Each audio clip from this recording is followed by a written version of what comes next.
Please join us in welcoming First Lady of the Virgin Islands, Yolanda Bryan.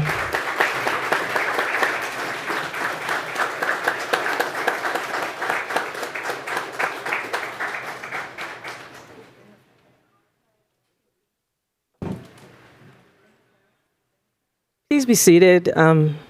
Please only rise when you are asked to rise, please. Thank you.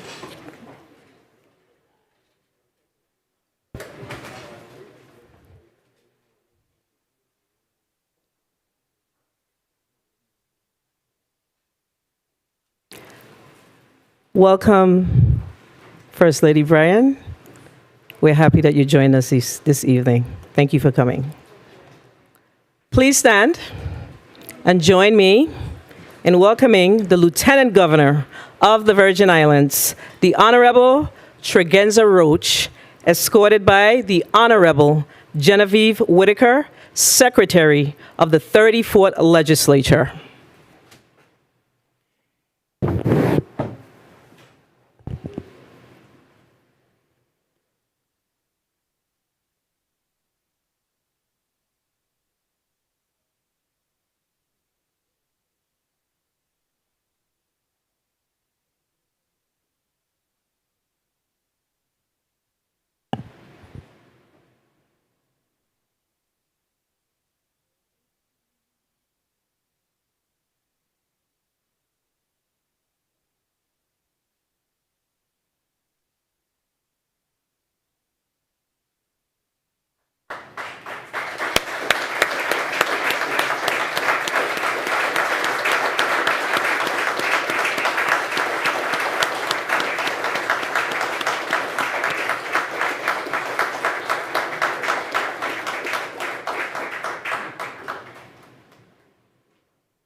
You may be seated.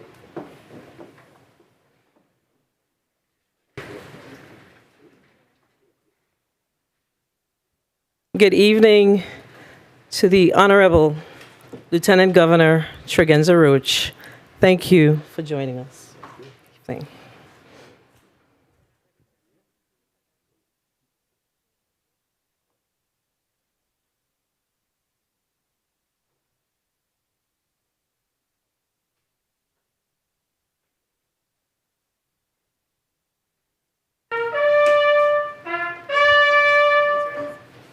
Please rise.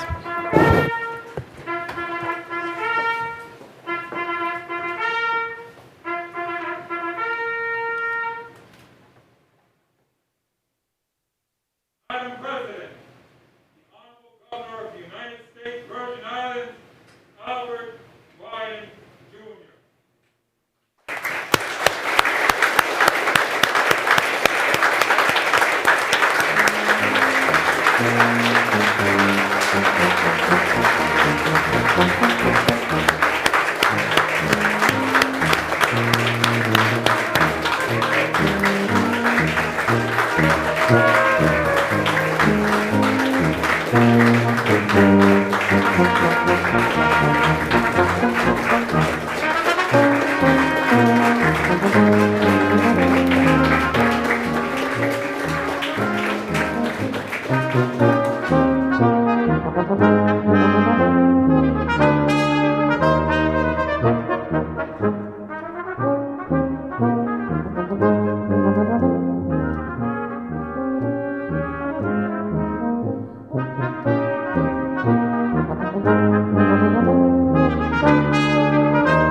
Governor Bryan, the floor is yours.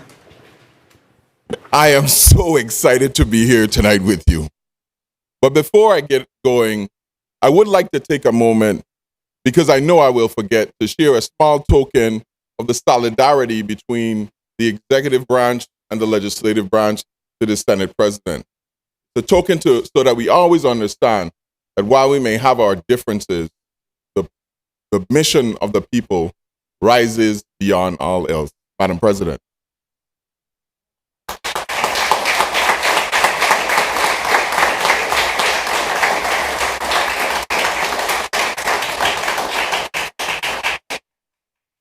Reverend Father Anthony Abraham, Lieutenant Governor Figenza Roach, Esquire, Senate President Donna Fred Gregory, and members of the 34th Legislature, Chief Justice of the Supreme Court of the Virgin Islands, the Honorable Reese S. Hodge, Presiding Judge Harold W. L. Willocks of the Superior Court of the Virgin Islands, members of my cabinet, staff, and other agency heads, my First Lady, my wife, First Lady Yolanda Bryan, invited guests, and my fellow Virgin Islanders. Good evening. I am honored to stand before you for the fourth time as Governor of the Virgin Islands of the United States to report on the state of the territory as mandated in the revised Organic Act of 1954. I thank this body for graciously accepting my request to reschedule the delivery of this address from its original date of January 10th, as we made the necessary adjustments to safeguard for the public's health. Now, when I appeared before the Senate to present our very first State of the Territory on January 28, 2019, we were still reeling from the impact of Hurricanes Irma and Maria. Our focus was the recovery from these twin disasters and stabilizing the finances of the government. Since then, we have experienced the additional trauma of a deadly global pandemic, and the largest private employer in the Virgin Islands closed its door for the second time in less than a decade. Most recently, we have been challenged by the rapid inflation in local prices brought about by the pandemic, supply chain disruptions, lack of housing, and many, many other factors. However, Senators, I trust you have been reminded, as I have, that our people are remarkably resilient. And as a community, we have pushed ourselves to do better, to achieve more, and to overcome our limitations. And the results are becoming evident. We are not only surviving, we are thriving.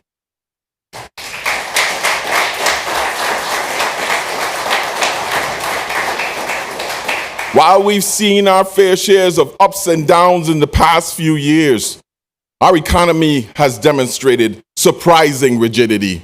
In 2019, the U.S. Virgin Islands economy saw expansion and growth in the aftermath of the 2017 hurricanes. The gross domestic product advanced 2.2% that year. Total employment over the year had grown by 6%. Our housing industry was strong as the number of sales territory-wide grew by 31%, and the median sales price of the average home rose by 10%. The territory drew 2.1 million visitors and was on pace for even more in 2020.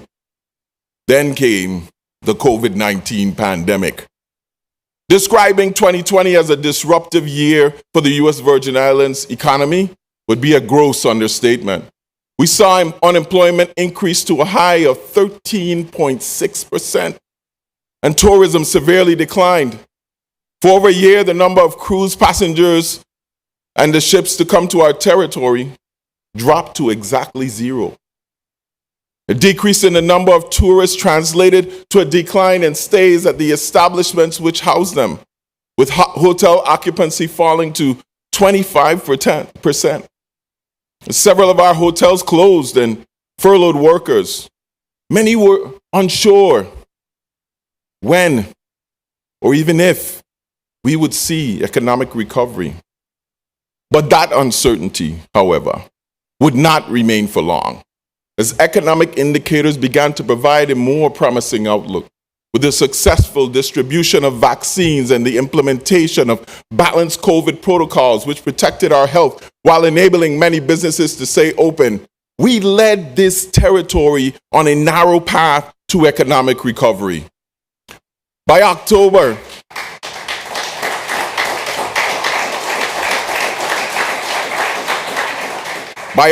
2021, the economy had already regained almost 95% of the jobs lost during the pandemic. And the unemployment rate fell to 8%, a full 5.6 points from the initial height. Visitor volume recovered nearly 80% from its low in 2020. And we started to draw regional and national attention as to how well we were doing despite COVID. We can proudly report that our efforts to keep America's Caribbean open and protect the livelihoods of those of us who depend on the hospitality industry have been very successful. Throughout the pandemic, the U.S. Virgin Islands continued to win accolades for its visitor experience as a travel destination. We made Bloomberg's Business Week's prestigious list of the top places in the world to visit in 2022. Caribbean Journal, a preeminent tourism media house, recently named the USVI the most innovative destination of the year, thanks to the ingenuity of our travel screening portal, which processed more than 1 million applications just this year alone. As of November 2021, passenger air arrivals had more than doubled compared to the same period in 2020. Last year also, we saw the return of cruise passengers. After the CDC's no-sail order stopped cruise ship traffic from March 2020 to June 2021. To facilitate the return of the cruise industry, we executed individual agreements with cruise lines to ensure that the vast majority of crew and the passengers were vaccinated and tested prior to getting to our territory. The Caribbean Journal has also named the U.S. Virgin Islands the yachting destination of the year, which speaks to the successful transformation of our marine sector. The charter yacht sector has blossomed and become a significant component of our tourism industry. Once again, we are on top. Such recognition also underscores the growth and potential of the Blue Economy initiative that we have been pursuing. Our hotel sector is also showing strong signs of recovery from the effects of the 2017 hurricanes and the impacts of the pandemic. According to reports from STR, a leader on hospitality data reporting, we have consistently led the Caribbean in average daily rate throughout the pandemic. In 2020, our occupancy rate was 46%, and the average daily rate was $295. By 2021, our occupancy rate grew to 70%, and the average daily rate to $495. Despite the necessary change to their service models to comply with safety protocols, local restaurateurs were happy to report that their businesses were booming. The most loyal of customers found that they needed reservations all of a sudden, days in advance. I know that these impressive numbers, they're just not happenstance. It took tremendous planning and hard work of our tourism team. And I would like to thank Commissioner Bushelta and his entire team down at Tourism for their hard work.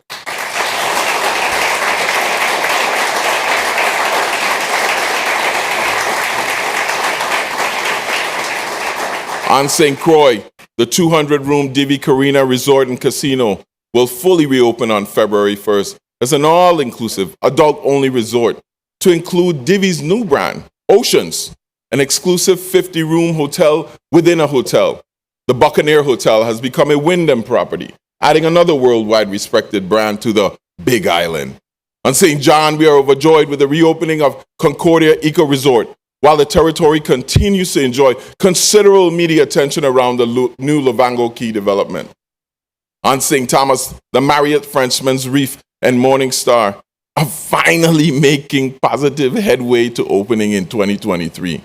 Our Airbnb business grew 100% in 2020. Then it grew an additional 200% in 2021, providing much needed rooms in both districts. the mammoth resurgence of overnight guests, and the jobs and the revenue that they helped generate were a welcome economic boost. We are committed to having a solid private sector that can continue to drive our economy for years to come. The Brian Roach administration has prided itself on true belt tightening and conservative financial forecasting.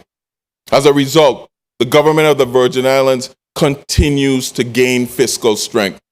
Total tax revenues remain steady in fiscal year 2021 when compared to fiscal year 2020 at exactly $839 million. That is 10% greater than fiscal year 2019 and more than 30% greater than the revenues collected in fiscal year 2018.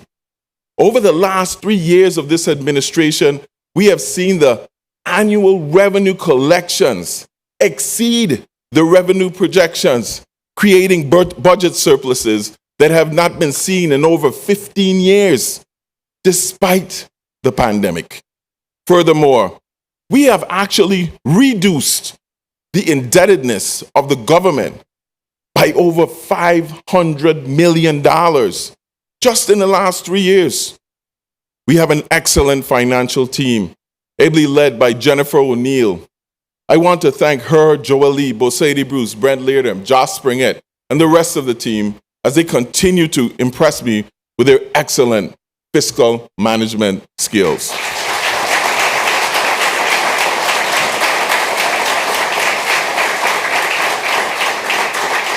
We have projected several factors that we believe will provide sustainability to our revenue picture over the coming year.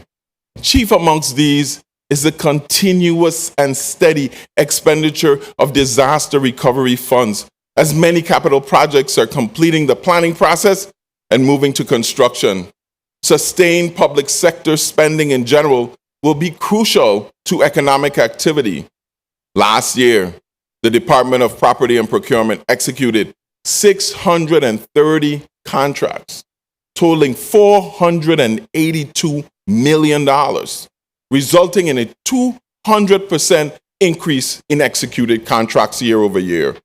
Now, as impressive as this sounds, this increase is going to keep growing and growing over the next several years as we expand the influx of hurricane and pandemic recovery funding. We continue our commitment to increasing the efficiency and the productivity of government through the use of technology.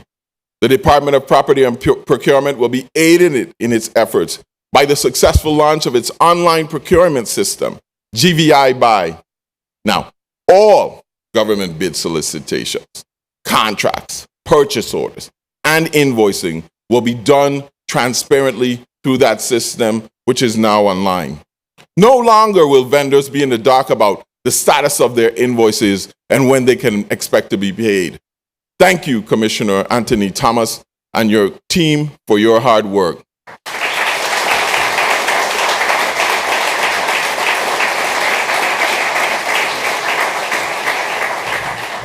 We were closed on Friday, but West Indian Petroleum is still finalizing the purchase of the refinery on St. Croix, and we are working with them to not only open safely, but to explore other potential uses for this sprawling industrial complex.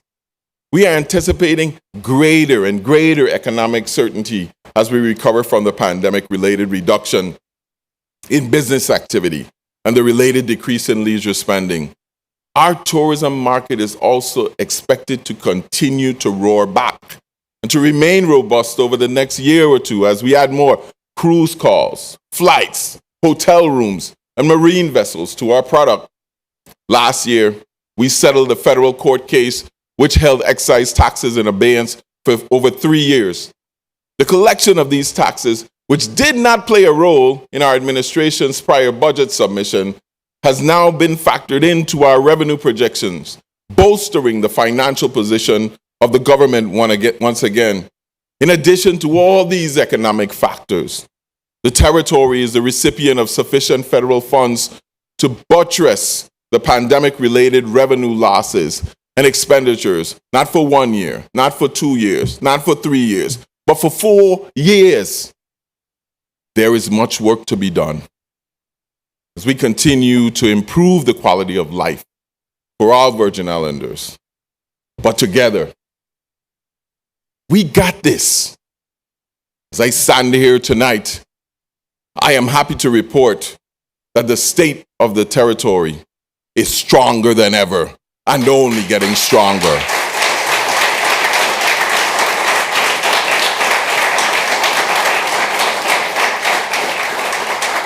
Yes, we have challenges, but for the first time in a very, very long time, we have the plans in place to address our challenges, and perhaps most importantly, the resources in order to implement those plans. We all know that the road here hasn't been easy. Daily, I'm faced with residents suffering in one way or another, having a hard time through 3 major disasters in less than 5 years. But when I addressed this body last year, people said that I spoke too much about COVID.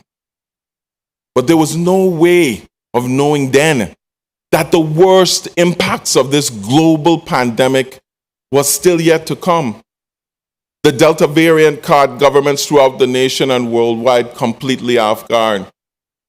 Its lethality would wield COVID's most deadly blow to date. Now the Omicron variant is surprising the world again with its contagiousness. It has been a challenging time for members of our community. You're living with the constant fear and anxiety that is due to this virus. Even worse than that is the uncertainty of when we will return to normalcy.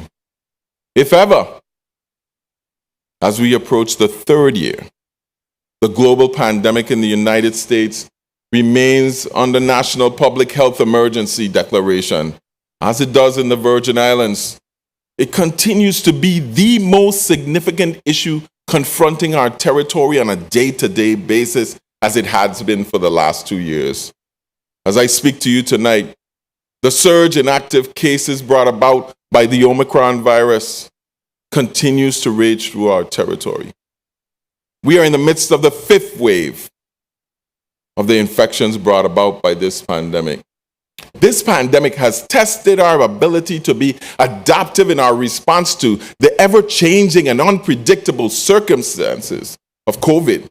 We battled the deadly variant of the virus from midsummer through November of last year, and that variant was particularly lethal and contributed significantly to the 65 COVID-related deaths we had last year. It's only January, Virgin Islanders. We've already had 8 COVID deaths already. I would like to spend a moment of silence for those families of not only those who have passed away, but who continue to suffer from the after effects of this pandemic.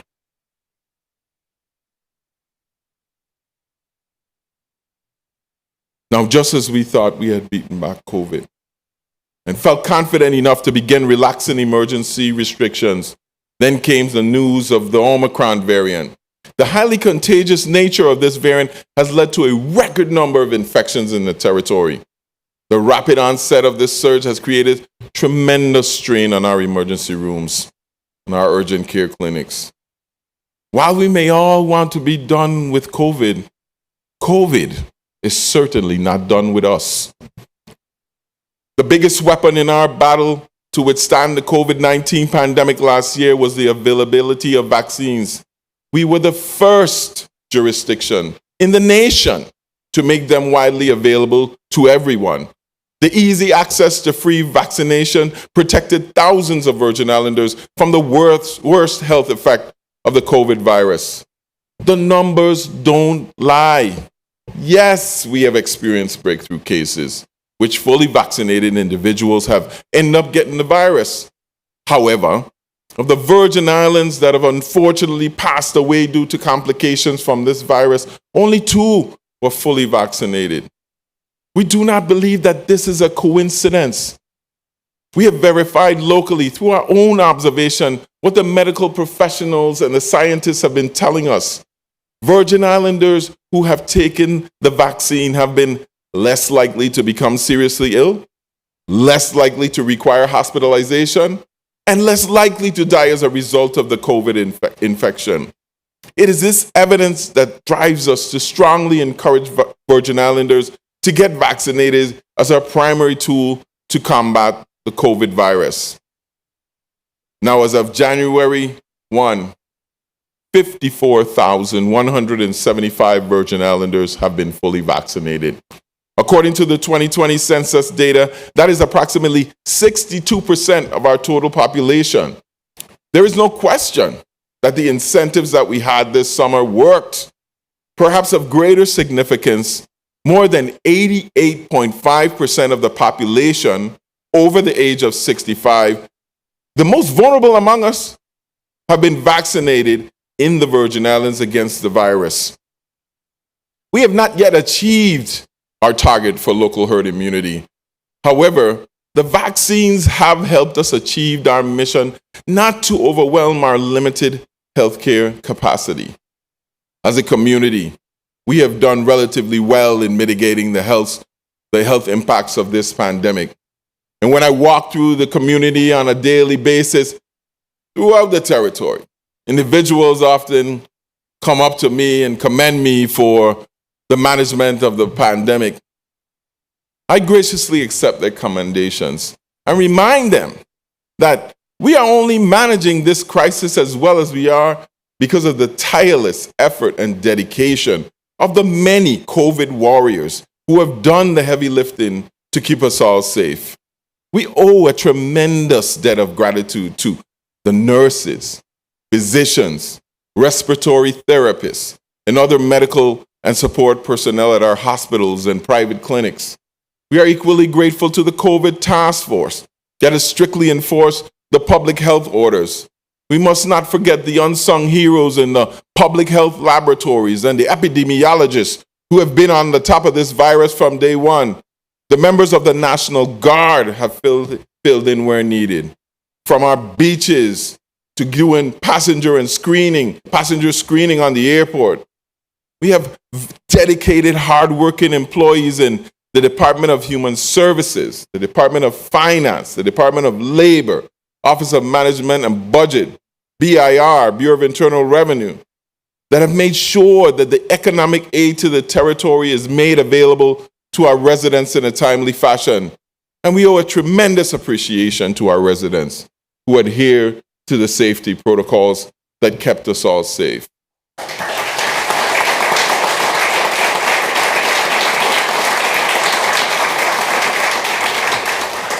We have been blessed with a strong leadership team that has assisted me in decision making.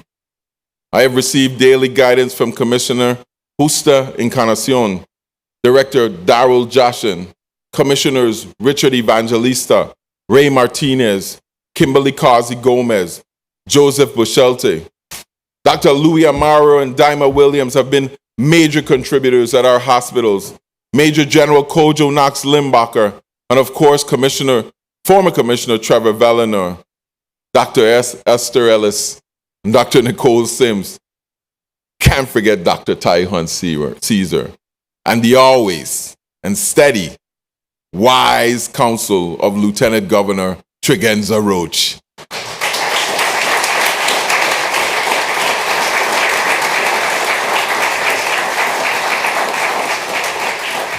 This has been an active part of some of the most challenging decisions, literally on matters of life and death on a daily basis. Please join me in recognizing our public servants and our unsung heroes who have helped us make it this far and are bolster to our community in our progress against the pandemic. Thank you. Thank you. Thank you.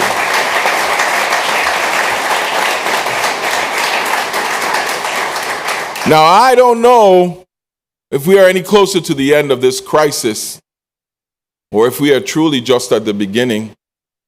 We have heard all the pundits and the professionals about the theories of how the pandemic ultimately ends. But does anyone truly know? But what I do know is that Virgin Islanders are some of the most resilient people you can find on planet Earth. And we will weather this storm, just as we have weathered every other storm before it.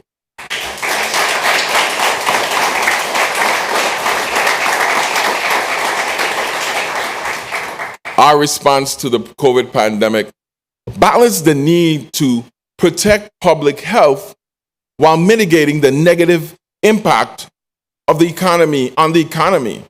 We have always understood that it was paramount to protect people's lives as well as their livelihoods. Delegate Stacey Plaskett, Terry Hellenese, and our Washington team and I have made sure that Congress and the Biden administration recognize the economic hardships imposed by the pandemic and the resulting public health response here in the Virgin Islands. The federal government has made an unprecedented commitment of resources to aid individuals, businesses, and the local government, on top of the recovery measures for the catastrophes of hurricanes of 2017. When you look at the economic impact, the Bureau of Internal Revenue paid $147 million in economic impact payments, better known to you as STIMI checks. And that's in 2021 alone, with a total of over 98,000 checks issued. That's more checks than we have people. The BIR also paid more than $19 million in advanced child tax credits, to 8,634 households with minor Virgin Islands children.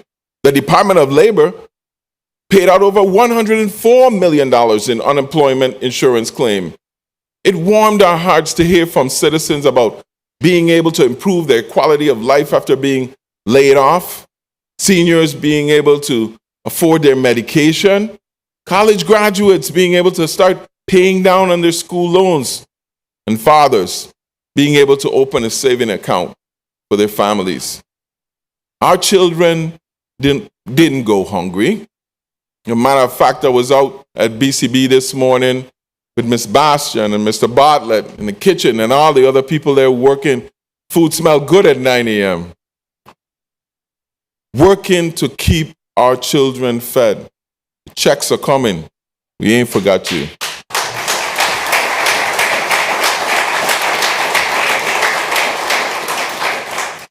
But the Department of Human Services pitched in as well to meet the nutritional needs of our children by administering the Pandemic Electronic Benefits Transfer, or PEBT as we know it.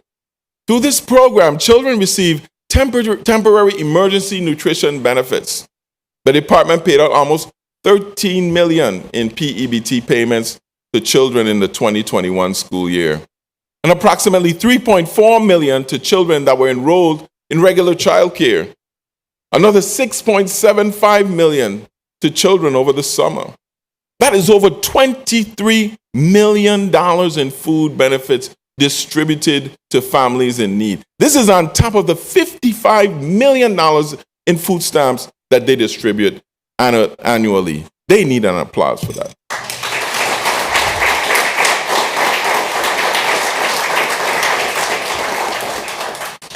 We didn't leave the small business out.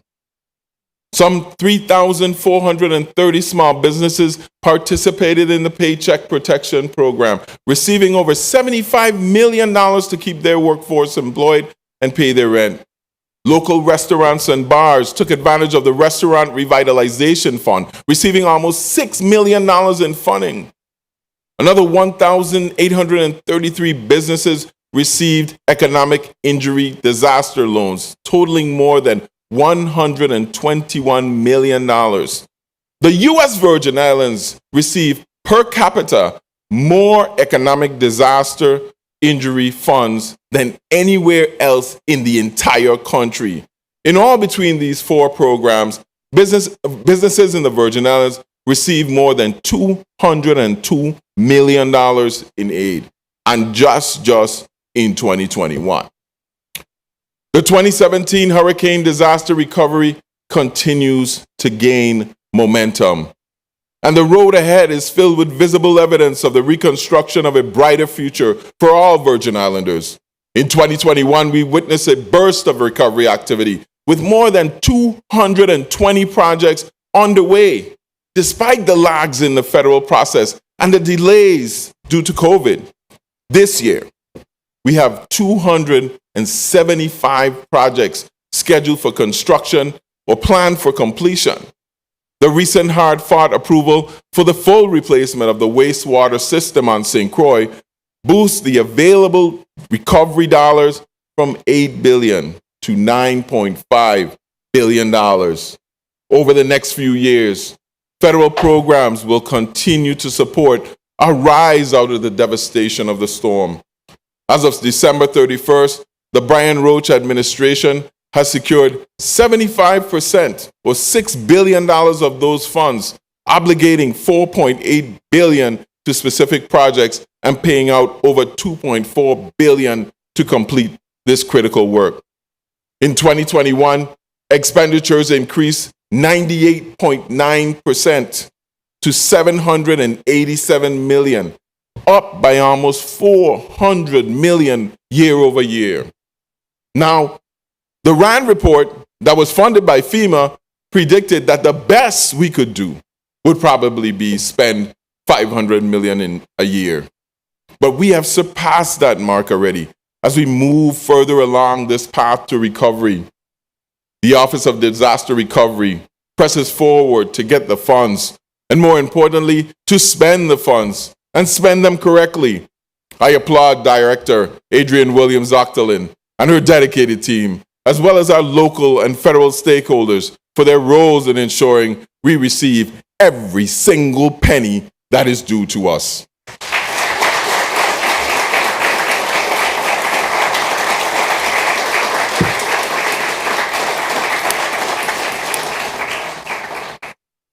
See, there's one thing that I consider as non-negotiable as I serve as your governor.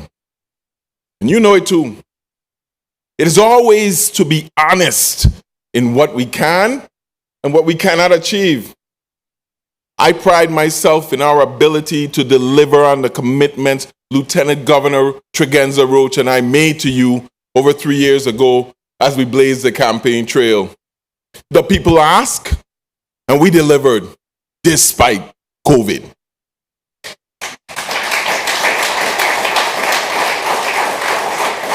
We prioritized the things you told us were important. The stability of government is paramount to the stability of our people. With the strengthening economy and the significant availability of federal funds, my administration has made a concerted effort to invest not only in our people, but in our infrastructure and certainly our future. The enormous unfunded liability facing our public employee pension system is perhaps the most significant financial crisis that our community faces. See, there are thousands of Virgin Islanders who depend on the government employees' retirement system. They depend on it for a substantial part of their annual income. Many of our local businesses depend on the patronage of these pensioners. There are also thousands more Virgin Islanders who pay between 11 and 14% of their gross pay every 2 weeks in hopes of securing their financial future when they can no longer work. As we truthfully assess this situation, the GRS is already insolvent and on the verge of complete collapse. The actuaries are predicting the system to run out of assets on or before October 2024. But if we continue this status quo until then, it is projected that the employer and the employee contributions will cover less than half of the benefits that are to be paid out. At that time, this shortfall will either have to be paid annually from the general fund, or the pensions of the retirees in the system will have to be reduced by half. Our administration has worked tirelessly on understanding the issues driving the growing unfunded liability and resulting insolvency of our pension system. We understand the issues that are required, and we should understand the solutions as well. Senators, I am truly pleased that we can present to the people of the Virgin Islands together a consensus solution to this decades-long vexing problem. We have before us a great opportunity through the collaborative legislative proposal to refinance the government of the Virgin Islands debt at the current historically low interest rate, allowing us to stabilize the government employees' retirement system. The core elements of this proposal, they remain similar to the three transactions originally proposed to the 33rd legislature in 2020. The revenues generated by the rum cover-over receipts are being pledged as the financial base of the transaction. The government would refund and restructure the outstanding matching fund bonds, thereby reducing debt service payment. And then we would dedicate those revenues, and we'd have to add in a little bit more, to fund the GRS and meet the pensioners' funding needs. Now, we know that this issue keeps all of us up at night. At least it should. Under the proposed scenario, financial stability would be returned to the GRS without any reductions to the pensions or to the retirees. Our success in this endeavor will also send a powerful signal to the financial markets that the U.S. Virgin Islands is getting its financial house in order. Most importantly, there are nearly 17,500 retirees and active employees who are depending on us, senators, for our action. This proposal will end the anxiety experienced by the retired employees, secure the financial futures of the current employees, and restore the attractiveness of the retirement benefits for the future employees. This proposal doesn't kick the can down the road. It crushes the can.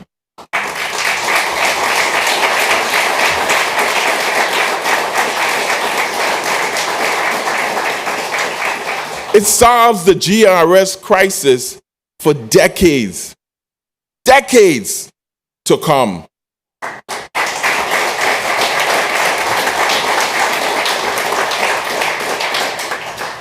Last year, I stood before this body and pledged to restore the 2012 VIESA 8% payroll cut. Many of you didn't believe me. You had your doubts. But before the year was over, we delivered on that promise.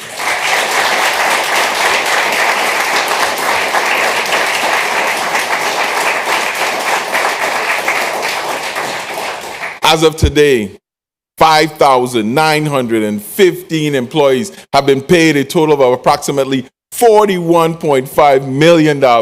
This is an average reimbursement of about $7,000 per person. The release of these funds allowed the recipients to improve their economic well-being by acquiring assets, making home improvements, and paying down some of that debt. They also needed for this tremendous rise in inflation to take care of their daily expenses.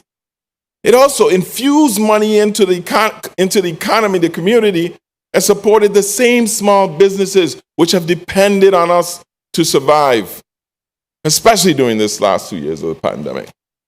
In the face of a rapidly rising cost of living, this was very, very timely. I want to thank this body, for passing the legislation that enabled us to keep this commitment. Thank you.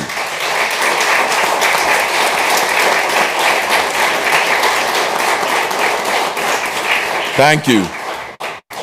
Last year, our administration paid out more than 38,000 refund checks, totaling $96 million in past due income tax. It is the most tax refunds ever paid out in a single year.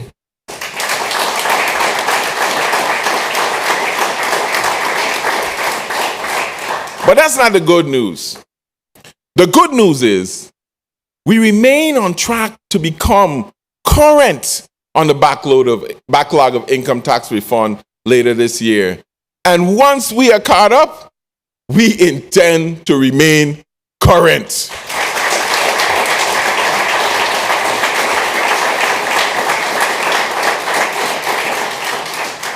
As part of the American Rescue Plan Act, Congress has agreed now to begin reimbursing the local government for its expenditures related to applying the Earned Income Tax Credit, or the EITC. See, the Earned Income Tax Credit subsidizes low-income working families whose earned income is insufficient to sustain them and their dependents. The EITC encourages and rewards work by ensuring families have a livable wage. This tax credit is usually paid out to taxpayers as part of the tax refund. Now, although it's a part of the federal tax code, this credit has been paid out of our money, the general fund of the government, for years. Over the years, paying this out, while it's the right thing to do because people need the money, it has been very costly for us. And it is certainly one of the main reasons why we have fallen so far behind in paying out tax returns. I'm sorry she's not here, so you're going to have to do this one big for her. That is why we are extremely grateful for the efforts of our delegate to Congress, the Honorable Stacey Plaskett, in finally getting Congress to agree to reimburse this expense.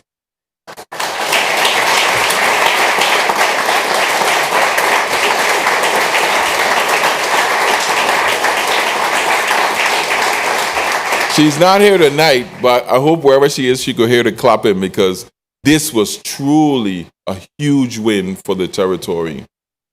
Now, when Lieutenant Governor Roach and I took office, we understood that we could not tackle the myriad of issues that confronted us all at once. We knew we had to establish some priorities to how we would solve these problems. So our administration decided to place priority on the repayment of income tax refunds because it represented the greatest number of people owed by the government. So we spent the last 3 years reducing the backlog of funds owed to taxpayers. As I mentioned earlier, we also addressed the VIESA payroll cuts. But now that we are beginning to see the light at the end of the tunnel on GRS, we can shift our focus now to yet another long obligation, a very long-standing obligation of this government, the payment of retroactive wages. Director nominee Cindy Richardson and her fabulous team down at Personnel maintain a constant and consistent calculation of what is owed in retroactive to present and former employees. Understand, this is for salary increases that were promised but were never paid. These debts, this money we owe, dates back more than 30 years to 1990. But this evening, through my consultations with the Senate President Donna Fred Gregory and her bold and noble Vice President Noble Francis, we are committing to pay. You waiting for it, eh? We are committing to paying down at least 15% or $26 million at least in retroactive wages in this current fiscal year.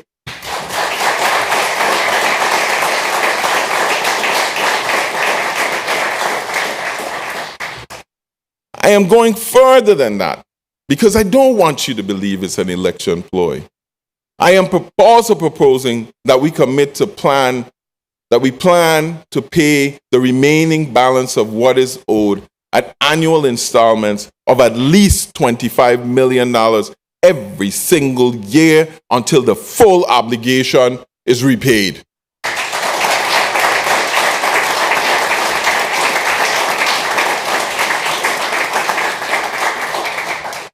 The fiscal year 2023 executive budget that I submit for the approval in May will include an appropriation in keeping with this plan.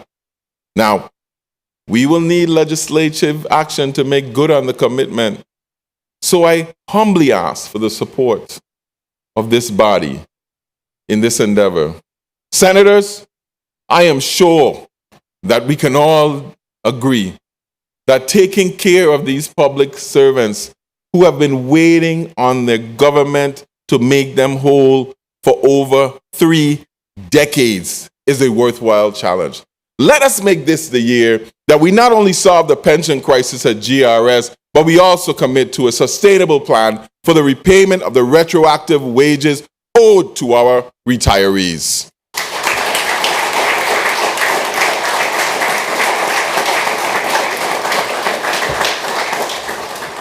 The financial security of our seniors is of our utmost importance to our administration.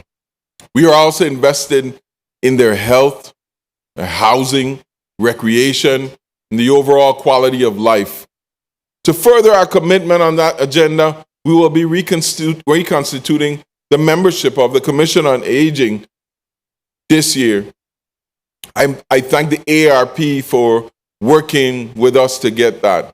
And I look forward to working with the Commission to ensure that the needs of our elders are not ignored and they are properly addressed. In addition to investing in our people, though, we have to also make considerable investments in improving our infrastructure. We required a lot of patience as FEMA reviewed our request for a revision for the floodplain maps. But as promised, the construction of the Paul Joseph Stadium resumed last year. There are, however, some additional amenities not currently included in the contract that we believe will add value to the project.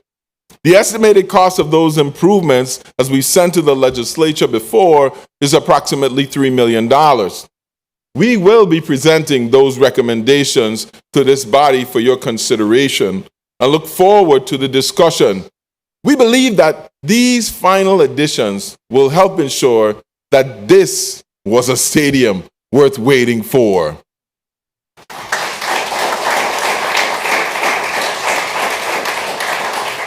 With the help of this body, we have been able to fund the restoration of the drag racing facility on St. Croix. Drag racing will be returning to St. Croix this year, but unfortunately, horse racing is unlikely to return until 2023. We have amended the agreement with VIGL as it relates to the operation of the racetracks. While they are still responsible for the operation of both tracks, this allowed us to authorize them to proceed with the redevelopment of the Randall Doc James track on St. Croix, while we work to resolve the lawsuit that has hindered progress on returning horse racing on St. Thomas. We continue to monitor VIGL as it proceeds with the renovation of the racetrack on St. Croix. And we are pleased to announce, by hook or by crook, VIGL or no VIGL, we're going to get this horse racetrack built in St. Croix. I also want to say that this week we will be submitting, most likely tomorrow, to the Senate President, an agreement for the resumption of the renovations at the Clinton Phipps racetrack here on St. Thomas. Southland has presented us with an opportunity where they will build the entire track in St. Thomas for us in exchange for an extension of their exclusivity with their gaming. We're looking forward to the full body support of this body to ensure that we return horse racing on both islands.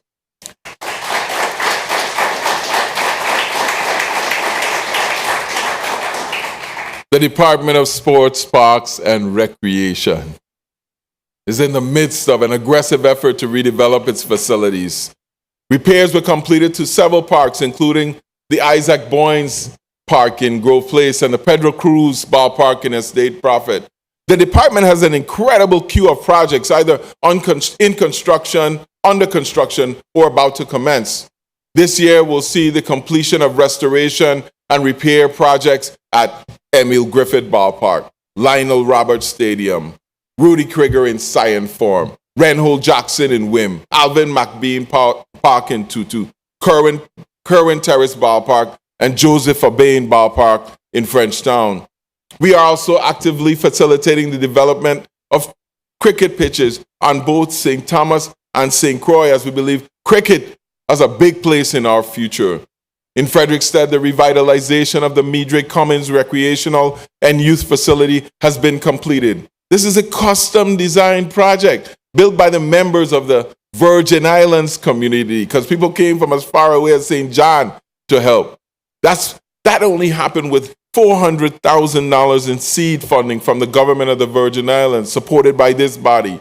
We thank all of the private sector donors, though, and the hundreds of community volunteers who contributed to this beautiful project that honors a proud Virgin Islander, Meadre Merrick Cummins.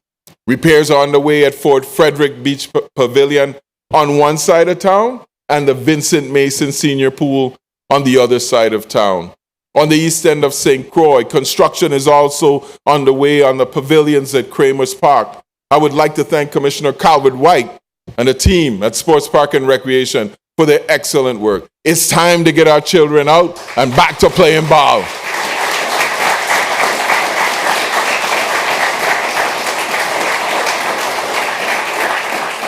One of our observations throughout the pandemic is that those who are most likely to succumb to the virus already had pre-existing health conditions. Many victims suffered from obesity, hypertension, diabetes, or other ailments. For this reason, we have renewed our focus on preventative health care. We all know someone. Most of us have a family member, or at least a friend, who has been impacted by diabetes. And we are committed to helping persons with diabetes manage their care in an effort to improve the quality of life for persons who are living with diabetes or those at risk for diabetes.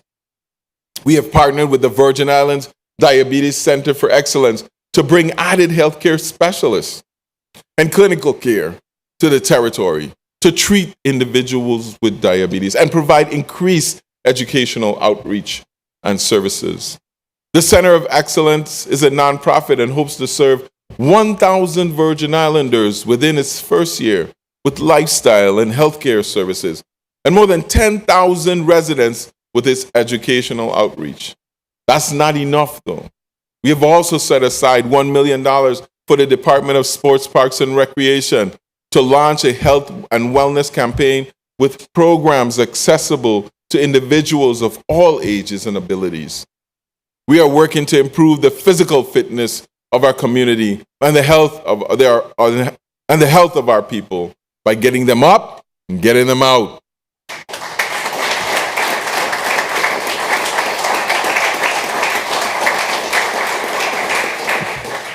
You see, our healthcare professionals, they're doing an incredible job responding to a global pandemic in a less than ideal environment. After 4 years, our hospital infrastructure is still struggling to recover from the effects of Hurricanes Irma and Maria. And our administration has invested millions of dollars in the last year to ensure that they have the needed resources. Our healthcare workers, they have the resources to provide the best care possible to our residents. Now, restoration of these facilities remain a top priority in our disaster recovery. The temporary replacement for hurricane-damaged Governor Juan F. Louis Hospital, referred to as JFL North, remains frustratingly close to completion. JFL is a 110-bed temporary hospital that will serve the acute care needs of St. Croix for 5 to 7 years necessary for the demolition and rebuilding of the permanent hospital. The temporary facility is essentially finished and it's fully furnished, but it requires utility connections to be fully functional. And installing these connections has proven to be extremely complicated for a variety of reasons, including the existing site conditions. Now, last year, I got in trouble when I attempted to project the completion date for this facility. However, in the interest of transparency, I will take the risk once again and report that JFL's new projection for the functional opening of JFL North will be this summer. I want to publicly welcome on board and gladly welcome on board the Chief Executive Officer of the Governor Juan F. Louis Hospital, Douglas Koch. He has a lot of work cut out for him, Mr. Koch.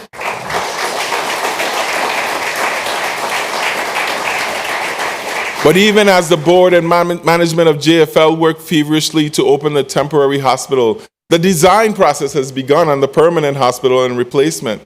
The Juan F. Louis Hospital awarded a contract for architectural services to Flat Associates for the design of the new Juan F. Louis Hospital. Flat Associates has also been retained by the Department of Health to design the replacement Charles Howard Medical Center. Now, last year, after wrestling back and forth for 4 years, FEMA finally approved the complete replacement of the Charlotte Kimmelman Cancer Institute on St. Thomas and the Myra Keating Smith Community Health Center on St. John. The architectural and engineering design of both facilities is currently underway, and we expect to see work begin this year. Now, unlike the other facilities, the Schneider Regional Medical Center has not been approved for replacement. Now, FEMA and the territory continue to negotiate disagreements on the scope of damages to be funded. FEMA's reluctance to acknowledge the full scope of the damage caused by the hurricanes at the hospital has unfortunately delayed the progress on the repairs. But while the process has been frustratingly slow, the effort is going to be so worth it. This is a once-in-a-generation opportunity to build brand new, modern, state-of-the-art health facilities to serve the people of the Virgin Islands. An opportunity to build health facilities that are resilient and sustainable. An opportunity to build facilities that will make the Virgin Islanders who go to work there every day, and those of us who visit, extremely proud.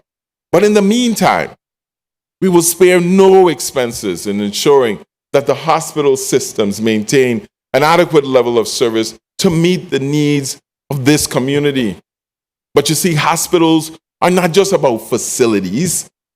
Their effectiveness is fully dependent on the professionals that work there. We understand the stress and strain that has undoubtedly been experienced by the staff at our hospital as they've worked long and arduous hours under very difficult circumstances. Now, we've done our best to augment staffing and provide reinforcements through contract labor. However, this is just a temporary solution. At best, the key to the future of healthcare in the territory is to retain the qualified Virgin Islanders that currently staff our healthcare centers and to recruit a whole new generation of Virgin Islanders to the healthcare profession. To that end, in consultation with both hospitals, we have set aside $16 million to execute a recruitment and retention program for nurses and allied health professionals right here in the territory.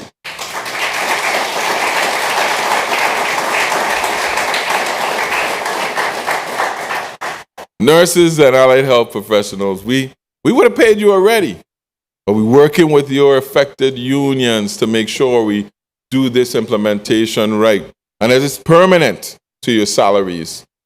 Tonight, though, we are extremely grateful to recognize four of our first responders for their exemplary service over the last year. These employees represent some of the most dedicated public servants. From St. Croix District, EMT Anne-Marie Camacho is not here, but we are joined by Everly Santiago, a registered nurse from the Juan F. Louis Hospital.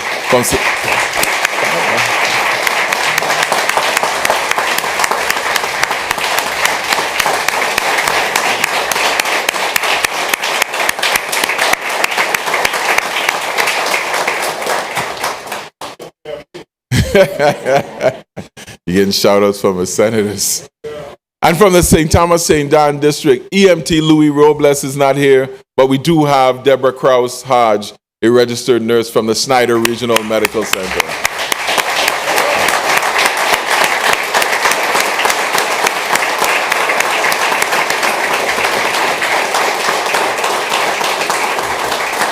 Thank you. Thank you.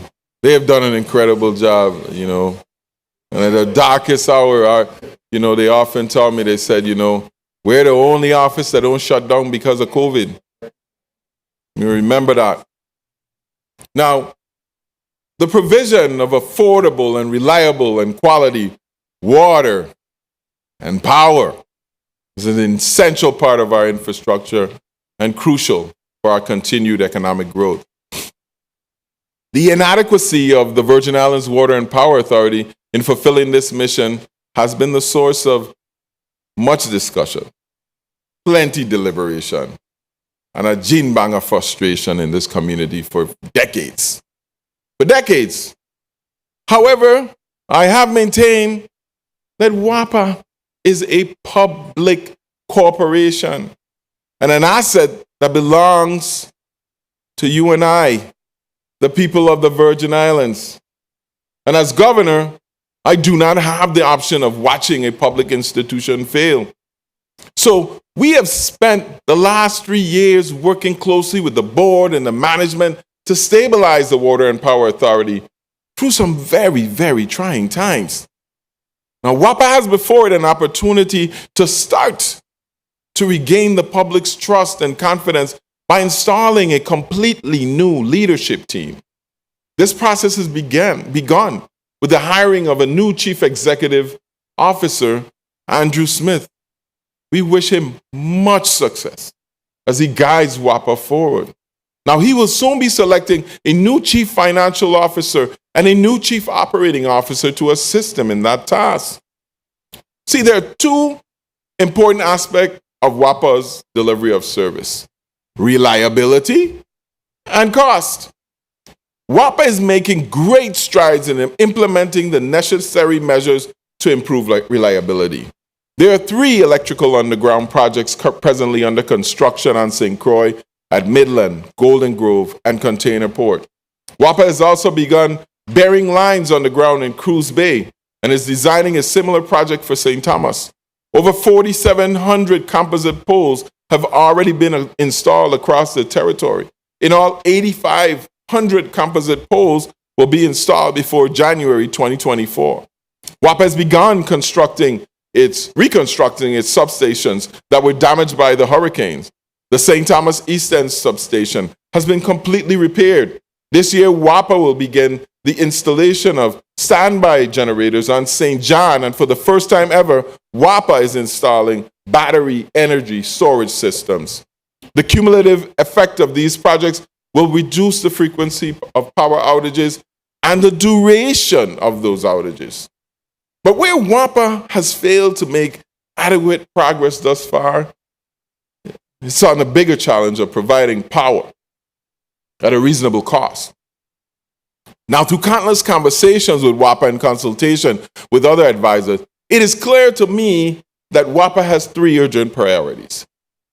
Expedite the installation of the recently delivered Wärtsilä generators that will improve power plant efficiency. We don't need all 4 in, just give us 2 so our current could stay on. Immediately refinance the debt owed to Vital for construction of the propane terminals. That's a big part of the bill that we're paying right now. And fast track the renewable projects that they have in the pipeline. The debt owed to Vital is structured as a high interest rate short-term note. WAPA must restructure that debt now into a lower interest rate and a longer-term obligation. I am calling on WAPA and the Public Service Commission to expedite this matter while we still enjoy a favorable interest rate environment. Refinancing that debt results in immediate savings to you, the ratepayer. Now, in the Virgin Islands, we don't control commodity prices. Oil and propane, just like food and rent, are seeing incredible amounts of inflation and price increases. But we as a government will stand in front, and we will not allow WAPA to fully pass on that increase to our ratepayers. I pledge to you tonight to identify the funds to buy down those increases if it becomes necessary, just like we did the year before. But however, this approach is not sustainable. If WAPA is to survive and properly serve this community, it must transform itself into a renewable energy company and focus more on the distribution of energy than it does on producing the power itself. Increasing the amount of power produced by the renewable energy provides a hedge against increasing fossil fuel prices. The rebuilding of the solar farm in Estate Duna is 70% complete and should be back online this spring. This is a great start, but WAPA also needs to give greater priority to the development of FEMA-funded 28 megawatt St. Croix microgrid project and the 10 megawatt wind farm in Bavoni. See, we are ensuring that WAPA is making this transformation towards greater dependence on renewable energy. I've instructed the director of the Energy Office, Kyle Fleming, to establish a low-interest loan program to fund the installation of solar energy for small residential customers of WAPA. We are going to develop a loan fund of $25 million, large enough to take 1,000 people off the grid every single year. This energy independence will mean independence for many of Virgin Islanders who are held hostage by their WAPA bill. We will not allow the people of the Virgin Islands to be held hostage. The repayment of these loans will be conveniently done through your WAPA bill with no money down, as was successfully done before with the solar water heater installation. We are designing this program in a manner that is harmless to WAPA and beneficial to the customers. These solar installations will remain grid connected and will have WAPA as a standby source of power. The interest accrued on the loans that we give out will be retained by WAPA and used to fund more energy independence for more Virgin Islanders. The increased production of solar energy will benefit all of WAPA's customers. This is the future of the utility industry, and that future is calling now.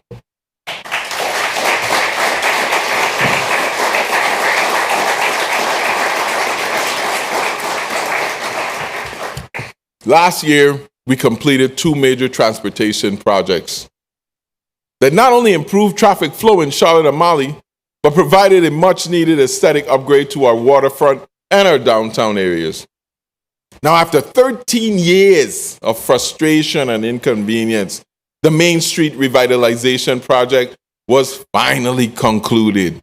The cobblestone road and decorative street lights are a welcome refresh of the Main Street experience. And likewise, after 30 years, the long-standing effort to expand Veterans Drive to a 4-lane highway has moved one step closer to fruition with the completion of Phase 1 of the Veterans Drive Improvement Project. The improvements not only add safety and utility to the highway, but also add beauty to the world-class views of the Charlotte and Mali waterfront.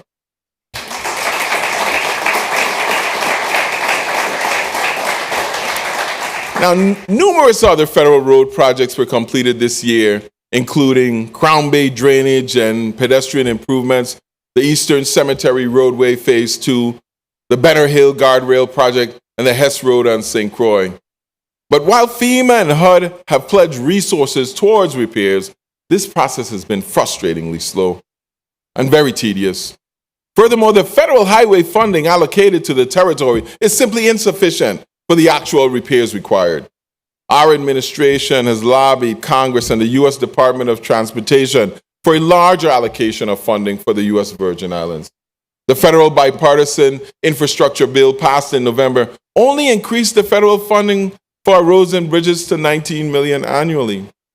This is a far, far cry from the $35 million that the officials in the Department of Public Works have been telling us is necessary to repair and maintain all of the territory's roadways. But we will continue to lobby on behalf of the territory, alongside our delegate, Stacey Plaskett, for increased transportation and funding. But this past year, we made a concerted effort to address our neighborhood roads that are not part of the federal system. We appropriated $20 million in fiscal year 2021 of local funds for road repairs. We are proud to say, with these funds, last year we completed road projects on Garden Street, Princess Garda, Estate Miss Gunston, Lurkenlund, Hospital Ground, Estate Lorraine, St. George, Campo Rico, Bugby Hole, Wim, Work and Rest, Catherine Rest, Union Mount Washington, Mount Pleasant East, and Strawberry Hill. I thank this body and the members of the 33rd Legislature for approving our appropriation request and allowing these road paving projects to move forward.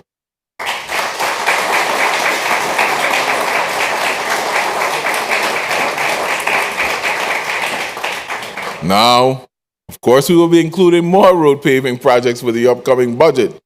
But as I speak this evening, we have contracts in place for road repairs taking place at Gallows Bay, Estate Herman Hill, Mandal, Smith Bay, Mount Pleasant, Upper Love, Estate Hope, Pearl, Marion Hoy, Estate St. Peter, Liliendal, and Estate Carolina and St. John. This year, we also expect to begin road repairs or drainage improvement in projects in Estate Thomas on First Avenue and Bovoni in St. Thomas, Centerline Road, Fish Bay, Maho Bay, and Coral Bay on the island of St. John, and Clifton Hill, Estate Richmond, Calcahoon, and Williams Delight on St. Croix. And repairs are planned for Water Island roads as well. We have also funded 367 light replacements along the Melvin H. Evans Highway. It's going to be light up like a airport runway.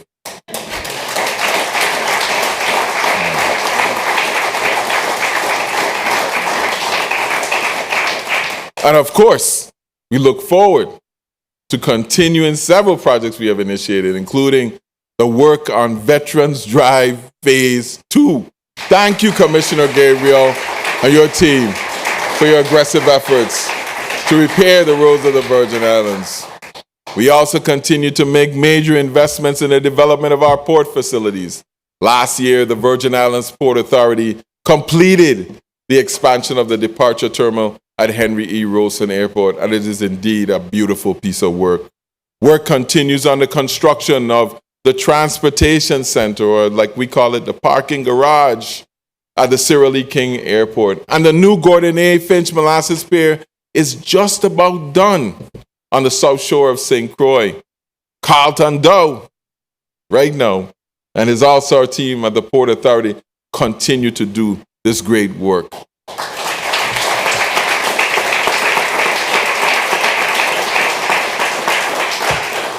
We look forward to finalizing negotiations between the Public Finance Authority and the Port Authority to effectuate the final transfer of WICO. We still remain committed to consolidating the management of the cruise ship business within one agency. Now, we have a lot of things to do, but the shortage of housing for working people threatens to derail the economic growth of the U.S. Virgin Islands. This body is to be commended for the passage of the First-Time Homebuyers Program Act and the appropriation of $4 million for home ownership. These are for people who don't qualify for the regular programs. This provides an additional tool in our efforts to financially support Virgin Islanders seeking to purchase land for home construction, build or purchase a house, or repair or rehabilitate an existing house for use as their primary residence. That measure supplements $70 million for home ownership and construction and first-time home buyer assistance already earmarked in our HUD funding. If that's not enough, we are also using the ARPA plan, dedicating an additional $10 million to make sure that we get housing affordable, and that's being powered by our Office of Management and Budget for Affordable Housing. Last year, we saw the unveiling of the most symbolic demonstration to modern affordable housing in the U.S. Virgin Islands, Megan's Junction 2. I was so pleased to meet the residents and proud that they now call this development their home. This 60-unit, 9-story apartment complex represents the future and sets the local standard for housing construction. This public-private partnership was developed by Jackson Development Company and financed through a combination of local and federal funding administered by our Housing Finance Authority.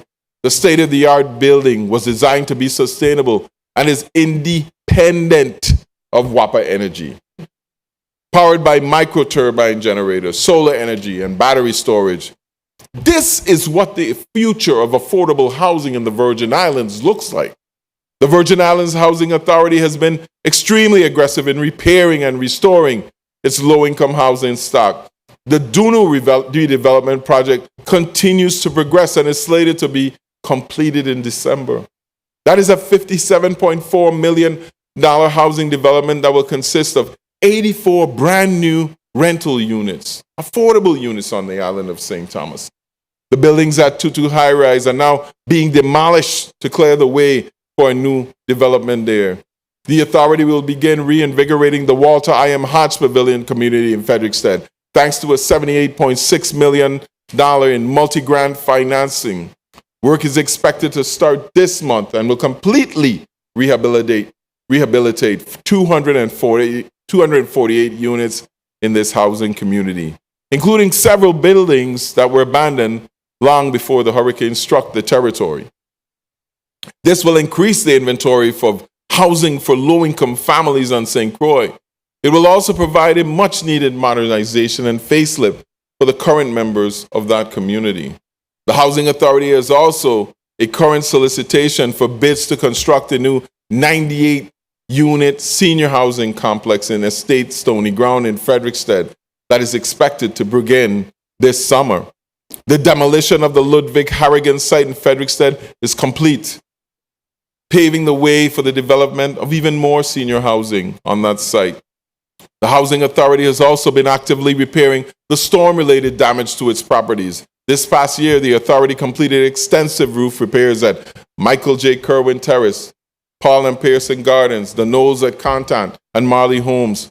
The authority was allocated a little over $61 million by FEMA to conduct repairs within the remaining housing communities that were most devastated by the storm. Tonight, I congratulate Robert Graham and Lydia Pell and the good folks at the Virgin Islands Housing Authority on their work to transform our housing stock.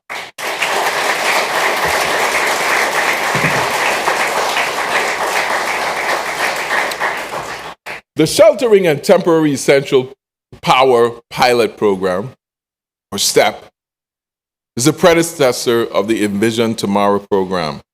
Now that was a success. The pilot program completed temporary roof repairs of 6,500 homes in the immediate aftermath of the storm. Phase 2 provided permanent roof repairs to 1,600 homeowners.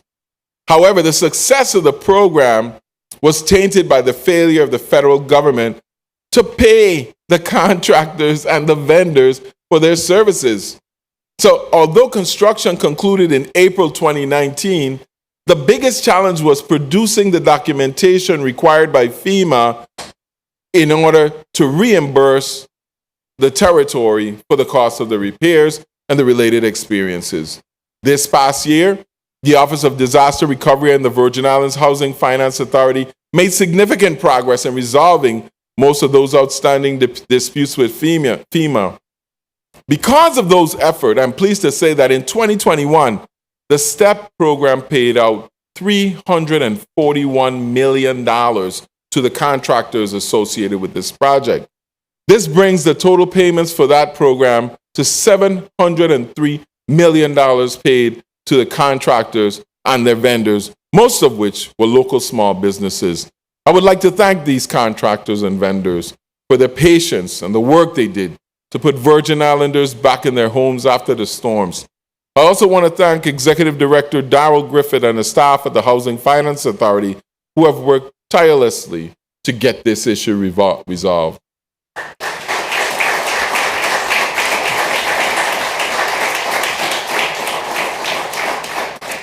The Envision Tomorrow has generated a lot of discussion in political forums of our community, and even more so in the homes of the residents enrolled in those programs.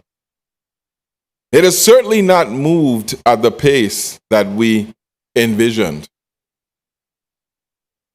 Our reality is, though, that any program generous enough to grant a homeowner as much as $250,000 of federal tax dollars to invest in their private property with no requirement for payback demands significant checks and balances.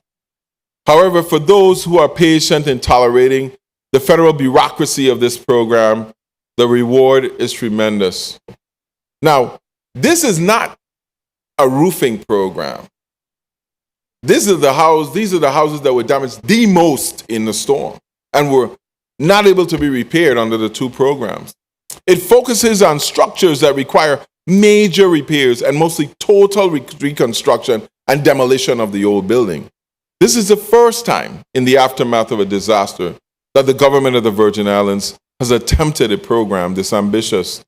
It was designed to assist those homeowners who lack insurance or other resources need to rebuild.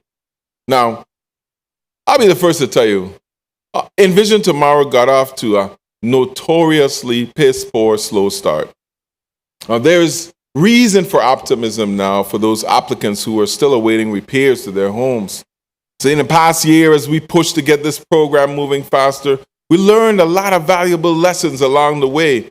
And we are now confident that the program is moving more efficiently before.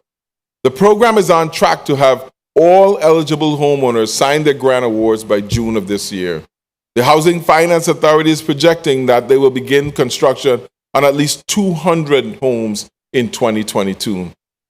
I totally understand the frustration of those waiting for assistance. But I vow as your governor to keep the pressure on the Housing Finance Authority until every participant in this program is properly housed. Now, under the tenure of former Commissioner Trevor Velliner and current Commissioner Ray Martinez, the Virgin Islands Police Department has undertaken efforts to improve its relationship with the community. We are guided by the notion that together we can tackle the problem of crime. See, we all play an active role in the safety of our community. In my last address, I issued a call to action. If you see something, say something. I'm exceedingly proud to say that our community has answered. In the past few months, VIPD made several arrests in connection with robberies and homicides.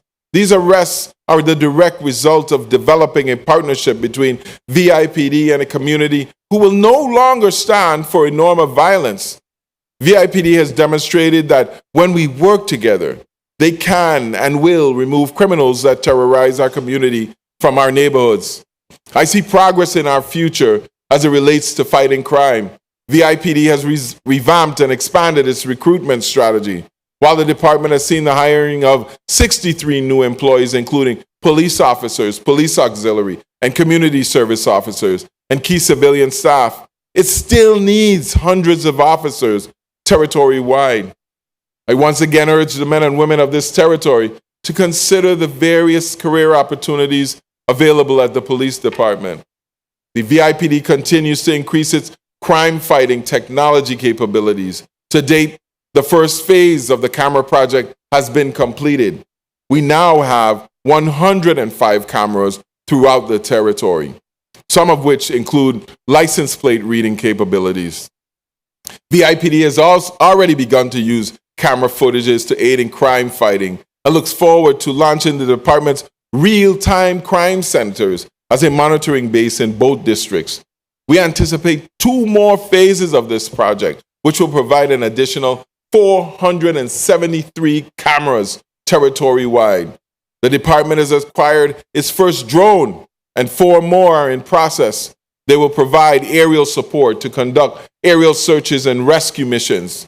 VIPD also purchased a new automated fingerprint identification system for fingerprint comparison both locally and nationally to link criminals to crimes and store fingerprint data for future reference. Our officers will soon be outfitted with body-worn cameras for the safety of officers and civilians alike. We are investing in the police department, and I look forward to seeing our men and women in blue deploying these resources to further combat crime. However, the best way to fight crime is to prevent it from occurring in the first place. Now, after several rounds of interviews, tonight I am pleased to announce to you the launch of the Office of Gun Violence Prevention in the Governor's Office, which will be led by the director of that, Mr. Antonio Emmanuel.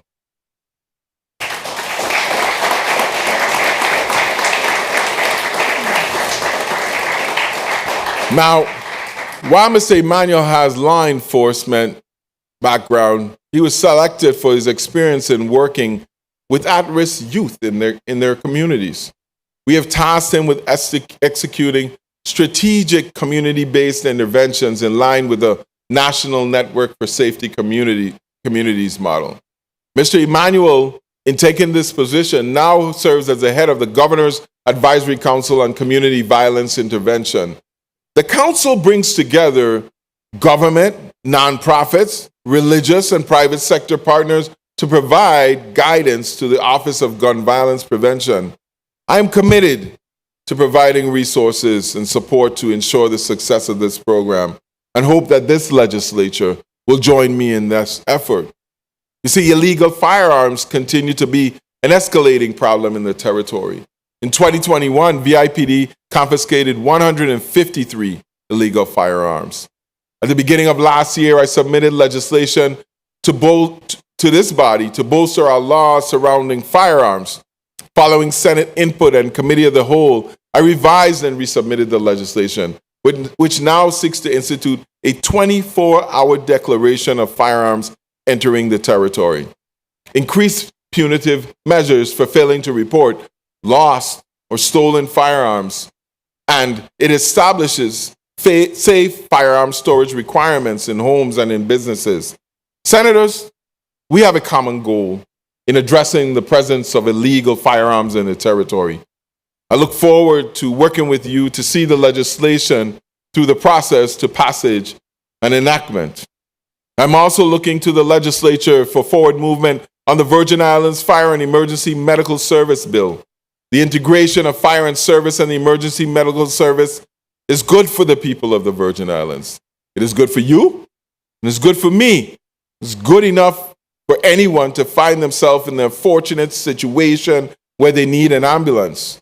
My commissioners, directors, and I have met with the unions and the employees from fire and EMS on multiple occasions.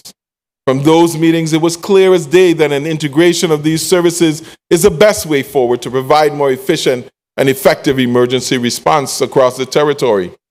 Our fire stations have the capacity to accommodate EMS, and our firefighters have excelled in the emergency medical response certification courses. And both fire and EMS employees have demonstrated a passion for delivering the best service possible to their friends and neighbors, the people of the Virgin Islands. See, we are not reinventing the wheel. This merger is in accordance with a well-established and growing movement toward shared services worldwide. It demonstrates a commitment to the public safety by decreasing emergency response time through the strategic deployment of fire and EMS personnel from 10 additional locations throughout the territory. Senators, no one should die waiting for an ambulance.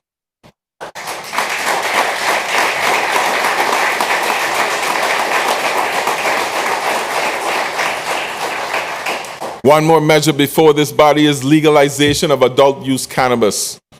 The Cannabis Advisory Board selected an executive director, Hannah Carty, who began working on January 3rd. Her experience in the Department of Agriculture as its administrator of the hemp program positions her to be a driving force in regulating the cannabis industry. The Office of Cannabis Regulation is presenting the proposed rules and regulations for the medicinal cannabis program to the public next month. While this is progress, I would be remiss to not point out that the current medicinal cannabis law does not address the social inequities resulting from the arrest and incarceration of those who use marijuana in the past. It does not provide an opportunity to those who were marginalized for decades. And it does nothing for the young budding entrepreneurs who want to enter this industry. It certainly does not provide a revenue stream to the government. In fact, it costs us money. We all learned in Denver that there is so much more we can do in the cannabis industry, and we are leaving too much opportunity on the table. I remind you, my senators, we already have a cannabis industry. It's just not regulated, and we get no tax from it. It is time, it is past time for us to give serious consideration to completing what we have started and to not let this opportunity pass us by.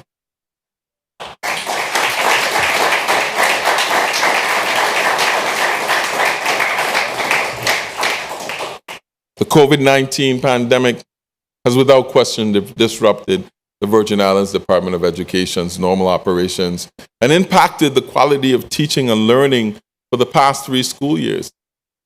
Our students have been challenged in so many ways, along with our parents. During this time, we have expressed concerns regarding absenteeism from classes, low academic performance, and quite simply, social and emotional disconnect that you have, and the challenges accessing technology. Physical and social isolation by social distancing has severely impacted our children, especially those that are suffering with existing depression and anxiety issues.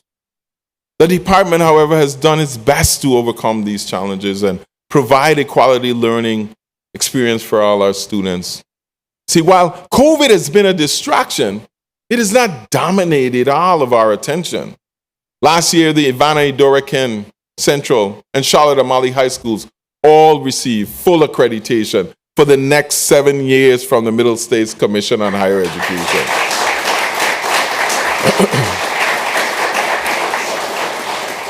Congratulations to my school accreditation teams and the teachers and the administrators who guided this process.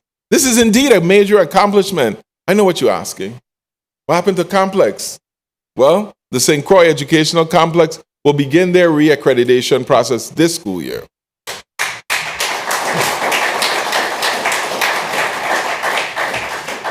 Believe it or not, graduation rates have actually trended upwards over the last 3 years. 62.6% in 2019, 70.9% in 2020, and 71.4% in 2021. In May of 2021, the department successfully graduated 723 students territory-wide from our high school. And we have made available to each and every one of those graduates pursuing a post-secondary education a $1,000 stipend to address pandemic-related hardships that may have incurred. We continue to develop and expand our public pre-K programs, our pre-kindergarten.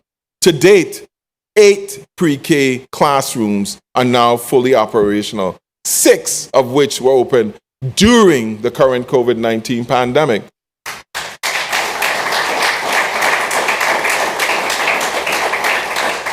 See, we have maintained an emphasis on school readiness as part of this administration's cradle to career strategic focus.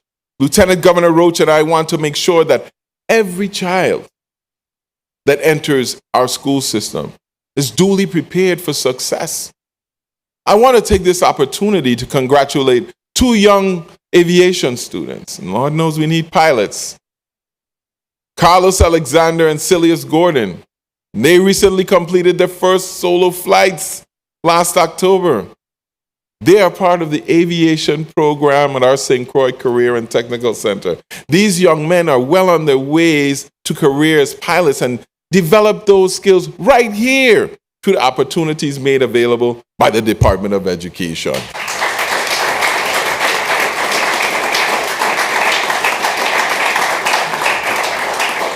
I also want to acknowledge their instructor and my good friend Ira Williams. We call him something else, man. I wouldn't say that tonight. Who has led the C-Tech Aviation Academy since 2012. So despite the issues posed by the pandemic, there are great things still happening at our schools. However, we do have a continued concern about the level of academic proficiency demonstrated by our students in general. It's not a new thing. According to our most recent standardized test result, 22.3% of third graders performed on grade level in reading, and only 16.9% in math. While this is actually an improvement, believe it or not, from our pre-COVID era scores, and evidence that the department's targeted academic interventions are working, it is still well below the level of performance that we aspire for our children. There's still much work to do to get all students onto their grade level in terms of reading. So we have allocated $1.5 million in each district to the community foundations for numeracy and literacy programs that keep students engaged and after school, on weekends, and during the summer. These funds are being subgranted to programs across the territory to further this mission to promote academic excellence. The Department of Education is also the recipient of over $138 million in funding through the American Rescue Plan. A considerable portion of those funds have been dedicated to supporting the implementation of these interventions that have been working, such as the summer enrichment, comprehensive after-school programs. And what about extended school year programs? Those are added in as well. See, significant resources have also been dedicated to ensuring that such learning respond to the social, emotional, and the mental health needs of our students in both our public and our private schools. But the physical condition of our school campuses remains of paramount concerns. Now, our schools were badly damaged by the hurricanes in 2017, but they were also afflicted by years of deferred maintenance, and most are simply just showing their age. We are very proud this year to unveil the new 9th grade annex at the Charlotte Amalie High School. It is the first glimpse into what modern school construction will look like in the Virgin Islands. The facility has been retrofitted to include expandable classroom with movable walls, private reading rooms, natural lighting, and increased visibility to monitor students inside and outside of the class. The other school modernization projects will follow similar design standards and include other sustainable elements like renewable energy and efficient lighting. Repairs to the Gladys Abrams School are now nearing completion. This will be home to the new Raphael O. Whitley Skills Centers and the hub of real career and technical education in this district on the island of St. Thomas.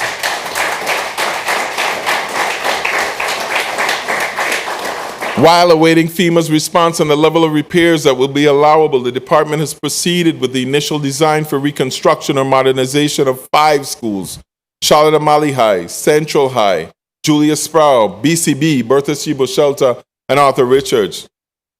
FEMA has authorized full replacement of 10 buildings on 4 campuses with more than 50 requests still pending the response.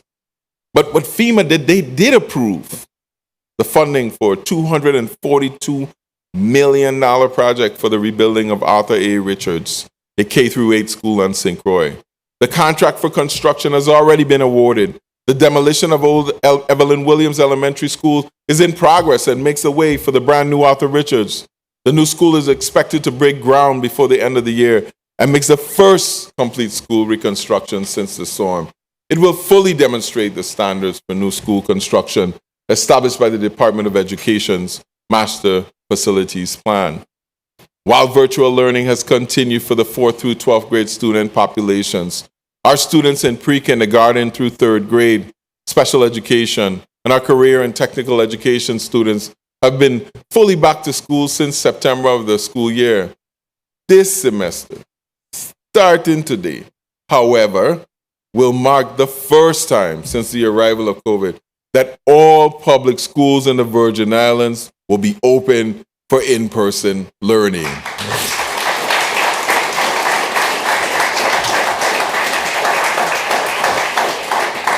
It's not easy. I was out there today and it's not easy. But the department continues to provide resources such as personal protective equipment, cleaning supplies, spray cleaners, touchless fixtures, wash stations, bottle fill stations, and plexiglass for desks, all in an effort to just keep our children safe and minimize the spread of COVID. Throughout the course of the pandemic, the department has had to work hand in glove with the Department of Health in concert to ensure that the decisions that were made in the best interest of first the student, the faculty, and the staff for the safety of our school campuses. Thank you, Commissioner Raquel Berry Benjamin, and all the soldiers in the VIDE family. Thank you. Thank you.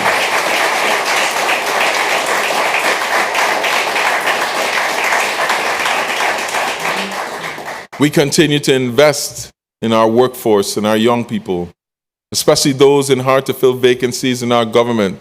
This year, we launched a financial fellows program to provide opportunities for young Virgin Islanders to return home and receive training and jobs in the government of the Virgin Islands. The fellowship program is the first of its kind in the territory and provides 2 years of on-the-job training and work experience within the various financial agencies of our government and at a reasonably competitive salary of $55,000 per year. We don't do this because we have to. We do this because our young people deserve meaningful investments to be made in the future of their success. Not just lip service. They deserve an opportunity to return to their home and to contribute to their community. Our commitment to young people is truly from cradle to career.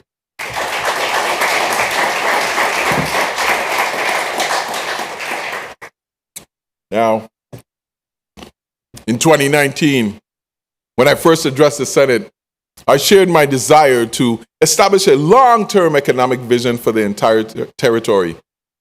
One that was devoid of politics. We didn't need politics in it.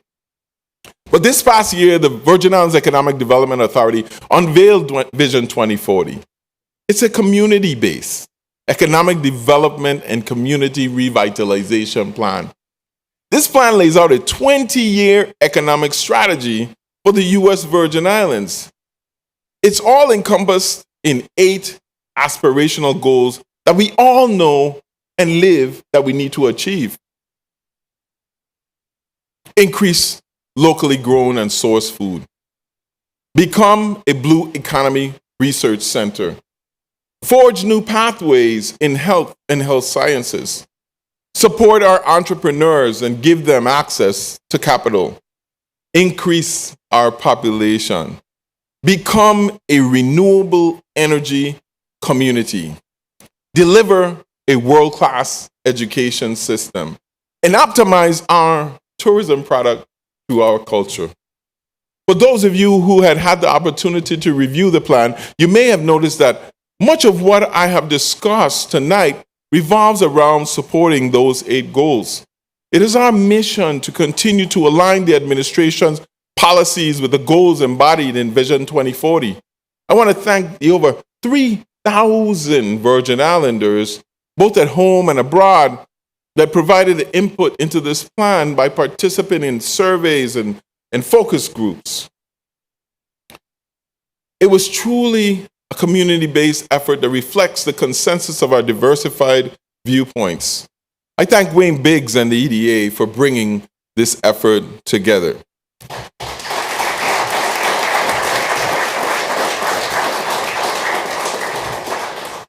The efforts of the University of the Virgin Islands Research and Technology Park exemplifies the innovation that will ultimately transform our economy.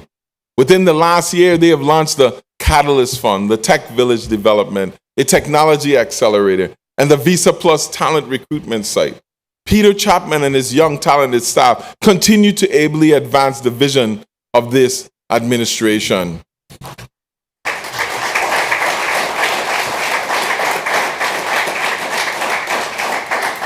If there is one canary in this coal mine that we should really pay attention to, it is the results of the 2020 census population count. One of the aspirational goals of Vision 2040 is to increase the population of the Virgin Islands by 10%. But this goal was established before we revealed that the population has actually decreased by 18% to 87,000 people. That means to achieve the population target that Vision 2040 aspires to, the population must now grow by approximately 30,000 people. This has major implications for our ability to keep this recovery on track. We can't find people now. Spurring population growth is critical to spurring economic growth here in the territory. The population has to be large enough to generate the level of commercial activity that our businesses rely on. Simply put, fewer people means fewer customers. Our workforce also depends on population growth. We are currently in the midst of a labor shortage. Furthermore, the RAND Corporation published a report in 2020 that said that we would eventually need an additional 5,520 workers to sustain the recovery effort. That's just to get this work done. The loss of population also means shrinking tax base. An erosion of the tax revenues collected by the government will effectively result in a reduction in the ability for the government to provide services. We have to identify strategies and policies that will help reverse this population decline. Now, Lieutenant Governor Roach and I entered the responsibility with a clear plan for attaining the quality of life we aspire to as Virgin Islanders. And as I stand here tonight, I am pleased because the results of our approach to governance are becoming increasingly evident. We have gained greater momentum each year we have been in office. We have paid $96 million in income tax refund. We have paid and repaid the 8% VIESA payroll cut to the tune of $41.5 million. We have paid $10 million in retroactive wages owed to the former public sector employees. And we paid over $1 million to correct the pay owed to the National Guardsmen for their service following the 2017 storm. This is a total of almost $150 million in past due obligations, all paid from the Treasury of the U.S. Virgin Islands without borrowing a single dime.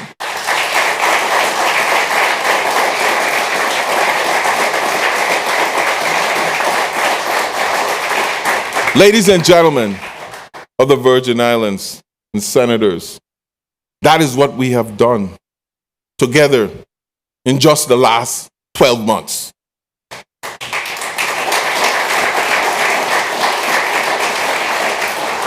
I don't remember a time, and maybe you do, the last time our government was able to address the magnitude of financial obligations in such a short period of time. Senators, this is something that we all should be proud of.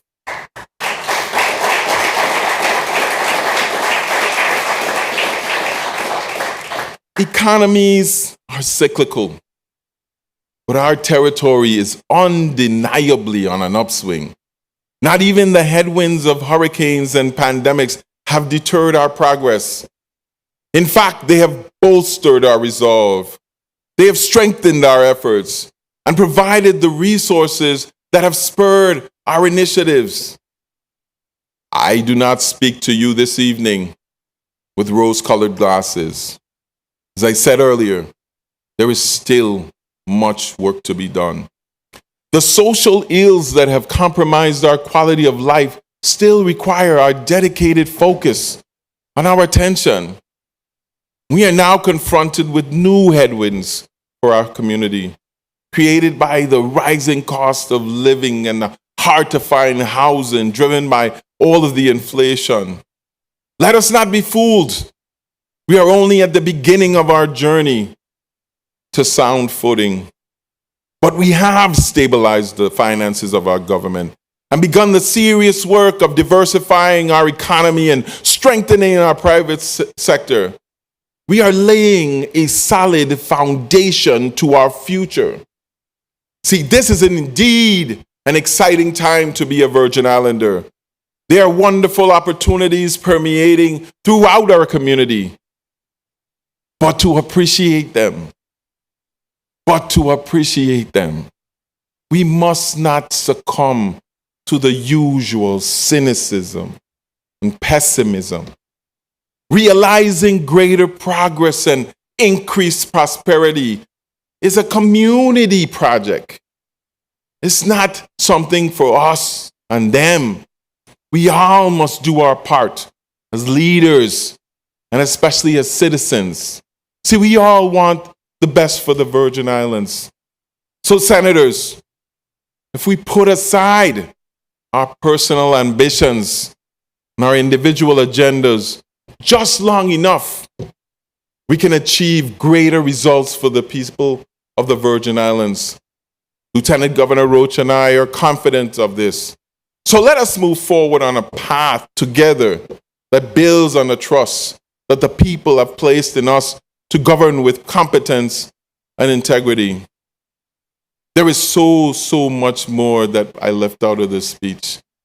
All of the things that we have accomplished together that I could have reported on tonight. But for the past year, I've been promising people that this year's address would not be as long as the previous years. Yet another promise that I made that I have now kept. Once again, I am grateful for the opportunity to address you all this evening. God bless you, and God bless our Virgin Islands. Love you.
Sergeant at Arms.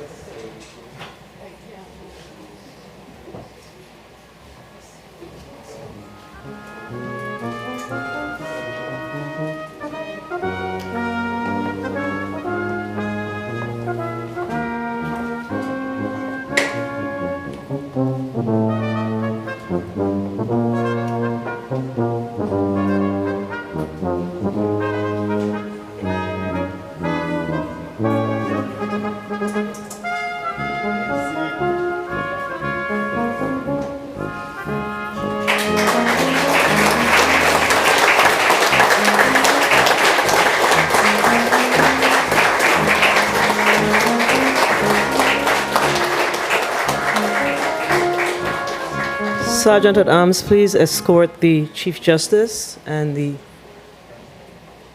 Judge Willocks, presiding judge, out of the chambers. Thank you. And the clergy. Yes, yes.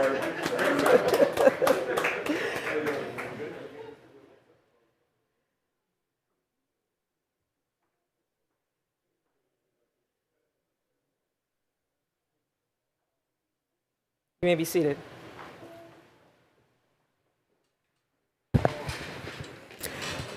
This evening, we want to thank the Governor of the United States Virgin Islands for presenting to us the Fourth State of the Territory Address to the 34th Legislature of the Virgin Islands and to the people of the United States Virgin Islands.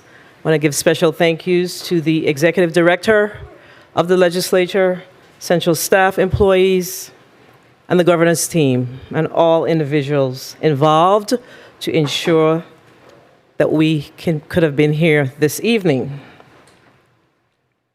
Once the session is adjourned, Those sitting in the front will leave first, and the other rows will follow suit in order.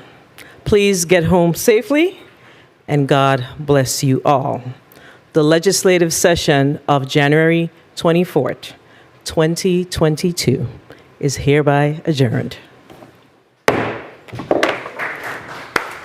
All right.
Good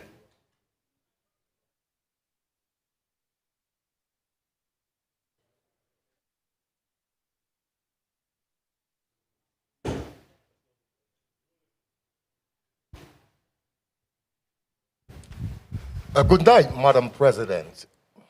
Good evening to you. Yes, ma'am.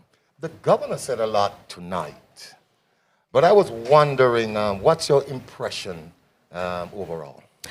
I think that the governor talked a lot about his accomplishments, about the way forward in the territory, but he was very short on discussing or sharing with the people of the Virgin Islands his strategy as it relates to the challenges that we're faced with here in the Virgin Islands. I thought I would have heard more about where we were going with education, our healthcare system. We have issues within our Department of Human Services. So we didn't hear those things. And I thought that in that particular area, those areas, the speech was lacking. He ended by talking about him not wearing rose glasses. But we really needed to hear more about the challenges and where we're going as a territory and how we're going to. I mean, he did talk a lot about collaboration, which is excellent. Which is fine. Which is fine. Right. But what was definitely noticeably missing was sharing the challenges that we're experiencing and how we're going to begin to address those challenges as a territory. And in your experience, you consider those issues critical to the Virgin Islands? Oh, absolutely. We heard some discussions around infrastructure. Of course, the infrastructure discussion. We didn't hear anything about what's happening with Charlotte High School. I see. And the rebuilding of CAHS. And, our children has been, our seniors, our high schoolers, they've been displaced for a very long time. And, I think it's so important for us to hear what was the status on Charlotte High School, what's the status on the Cancer Center here in St. Thomas. We didn't hear that. Okay. And people want to know that. Right. And that's very important because Yes. you said a couple of days ago, what about plans surrounding education, the economy, infrastructure, ongoing recovery efforts, and improvement to our health care system? Yes. Did you hear anything addressed like that? Well, we heard about the accomplishments, what they considered as accomplishments. But again, I have to repeat it. I didn't get, for instance, let's just talk about education. We heard about, for years we've been hearing about students reading on grade level. And the fix in clearly the Commissioner of Education's mind, based on his delivery this evening, is that we utilize some 1 point something million dollars to the community foundations in the Virgin Islands to assist with reading and renumeracy. Right. That's not enough. That's not enough. We I have to see. ensure that our K-3 teachers in the territory are in fact trained. This institution, I think in the 33rd legislature, I was successful in moving legislation to ensure that our K-3 teachers in the territory are trained up to ensure that we are able to see an improvement in our kids' reading. Understandable. Yes. Senator, I got about 1 minute left for you. You do? Yes. Wow. You saw 5 minutes go fast, right? But critically for me and for the community, as president of the legislature, going into a critical campaign mode, are you planning to that aspect of questioning or sponsor legislation to address some of the things that the governor mentioned? Yes, very interested. He talked about the 8%, and not the 8%. He talked about the return of the retroactive, and I actually submitted legislation along with Senator Francis to begin to address the retroactivity. He talked about the retirees, and I really believe that a few years ago, legislation was passed around the retirees and their the little extra change that they Right. get, the COLA, if you will, Right. the cost of living, and we have to restore that, and it can't be every whenever the lottery has enough money, we have to make it a priority here within this institution. So we do have legislation around that. Madam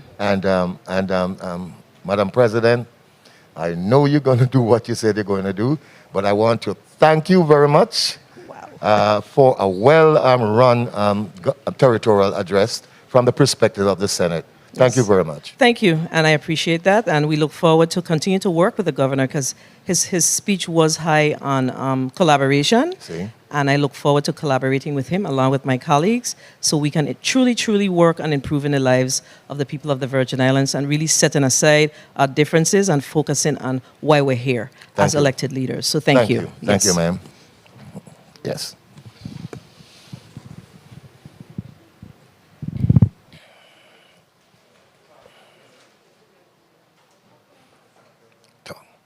And of course, ladies and gentlemen, our viewers, we have, of course, my co-host, Africa, and she, of course, will be interviewing. That's, who you will be interviewing tonight? Coming up next. It's, okay, the Vice President. Yes, I will be interviewing Vice President Novell E. Francis Jr. Okay. Thank Welcome, you, Winston. Mr. Vice President.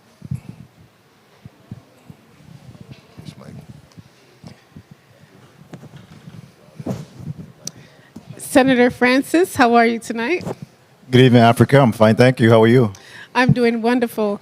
What were your thoughts on the governor's State of the Territory address? Well, first of all, let me take this opportunity to really commend all our first responders. I think it's a critical time where they have really stepped up despite the pandemic and continue to put their life on the line for this community. So I want to take this time to really commend them. I also want to, again, offer condolences to all of those individuals that passed away over the last year.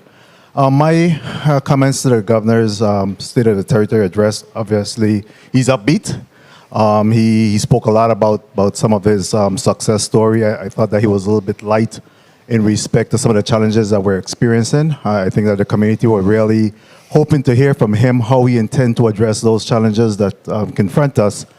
For me, of course, behavioral health is very near and dear to my heart, and legislation I've been pushing forward. I thought that I didn't hear much certainly about behavioral health. So yes, he had some high points, but certainly those challenging aspect of it was a little bit weak. I'm pretty interested in knowing your response to this next question. The temporary replacement of the Governor Juan F. Louis Hospital, also known as the JFL North. As you know, the governor stated that it's frustratingly slow to completion. What are your thoughts on the progress so far? Well, the JFL, of course, is our primary hospital, and certainly the individuals on St. Croix is desperately in need of having a hospital facility. I felt that the governor, as the leader of this territory, while he was frustrated, I don't think that he have done enough to really push the issue of making sure that those individuals are responsible to get the job done. Yes, you could be frustrated, but at the end of the day, we really need to move the needle, understanding the priority, understanding that we're in a crisis, a medical crisis. Certainly the JFL should be a top priority on your list in getting that going.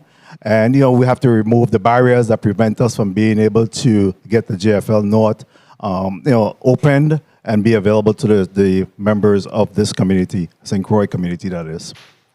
In terms of vaccinations and how the governor handled the COVID-19 pandemic that started March of 2020, how would you rate the performance thus far? The governor did a good job. I think his team, certainly the COVID task force, the governor response task force did a good job in terms of handling the pandemic situation. Where we can see where we have a significant number of our community, 62%, that have already been vaccinated. And we know that as we move towards herd immunity, again, we will continue to see at least a less of an impact in terms of the COVID and the positive that we're experiencing in our community. So, I believe that the governor will get a, in my opinion, for really handling the pandemic situation that we're experiencing. Was there anything in particular that the governor did not mention tonight that you was looking forward to hearing? Again, I believe that mental health and behavioral health was critical. He did mention our seniors the Commission on the Aging, and that there is a healthcare facility that will be open in the Stony Ground area. I think that we need more than just the 98 room for our seniors. Absolutely. That is a critical area. We have an aging community, and certainly a lot of them that's being challenged by illnesses. And certainly we need a senior assisted living facility, throughout the territory, but certainly not just one in the Frederickstead area. But I would like to see us, capitalize on maybe perhaps one in the middle of the island, as well as one in the Christiansted area as well. In addition to Christiansted, do you believe that there should be more mental health facilities territory-wide as well? Yes, yeah, we certainly we see the crisis that we're experiencing. We have a tremendous, especially when we talk about our students. I believe that there's because of them being kind of caged up, Right. for so long, and their inability to socialize, that it is creating some severe depression on them. And we need to make sure that we have appropriate counselors. We need to make sure that we have appropriate facilities to be able to provide the necessary care and therapy that they'll require. Thank you, Senator Francis, for joining me on this interview tonight. Thank you very much for having me. Have a good night. You too. So coming up next, of course, the governor had many discussions. He spoke about education. He spoke about infrastructure. The governor did a fantastic job also describing the COVID-19 pandemic, all the progress that we've made so far. And joining me is my co-host, Winston. How are you? That was an excellent interview. And of course, Thank you. You asked the pertinent questions, and I like that very much. Coming up next is the freshman senator, who is Genevieve Whitaker.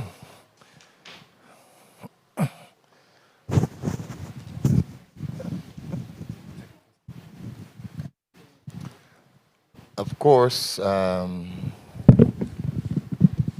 good evening. Good evening, Mr. Nugent, and Yes. it's great to see You are evening. chairwoman of. The Committee on Education and Workforce Development. Okay, I'm going to zero in on the governor's speech regarding the canopy of your responsibility. What do you think of the speech, by the way? Well, I thought that the governor was rather ambitious in nature, but I do want to state that he, in instances where credit was given, it really wasn't. It wasn't. So in many ways, I expected him to express more of some of the shortcomings of some of his leaders. Where in his speech did he actually address a certain amount of your concerns as chairwoman of your committee? In the case of education, there still continues to be work. My constituents continue to reach out to us around the concern about reopening. There's been a lack of really engagement with the stakeholders, meaning that a lot of concerns by parents, the administrators themselves, as well as the school readiness. I heard that we know that schools are supposed to have all the equipment and supplies, but as I listened to the concerns, as we sit today, there's even concerns about the equipment being ready, just basic supplies at schools.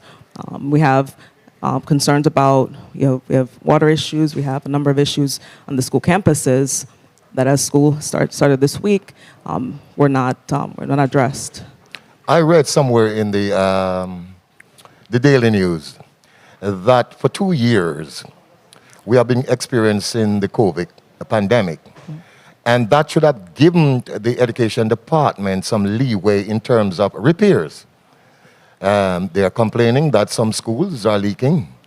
And of course, they're not repaired. What do you think of that?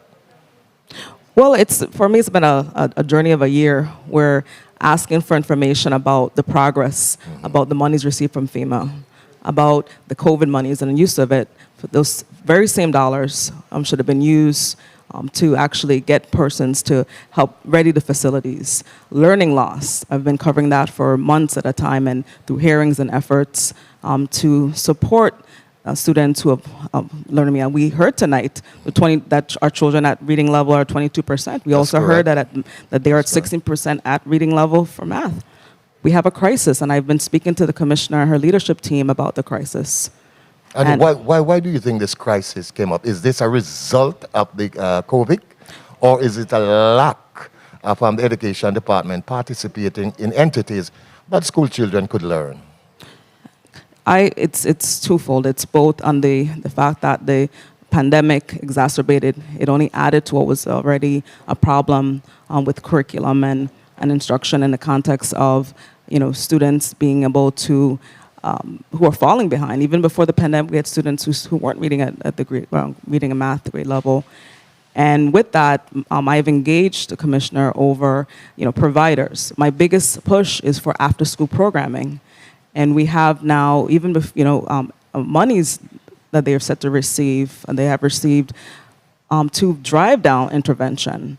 But all throughout this last year into this year, they've had the funds to ready the school, at least safety-wise, and they've also had levels of funding to support programming. Well, Senator Whitaker, I got 30 seconds left for you. What's your plan as the chairwoman of that committee to address some of the things that the governor didn't mention? You got 30 seconds. Well, this year I'm going to really drill down on planning and strategy. We lack commitment to moving strategically forward and to hold the department and all the education accountable.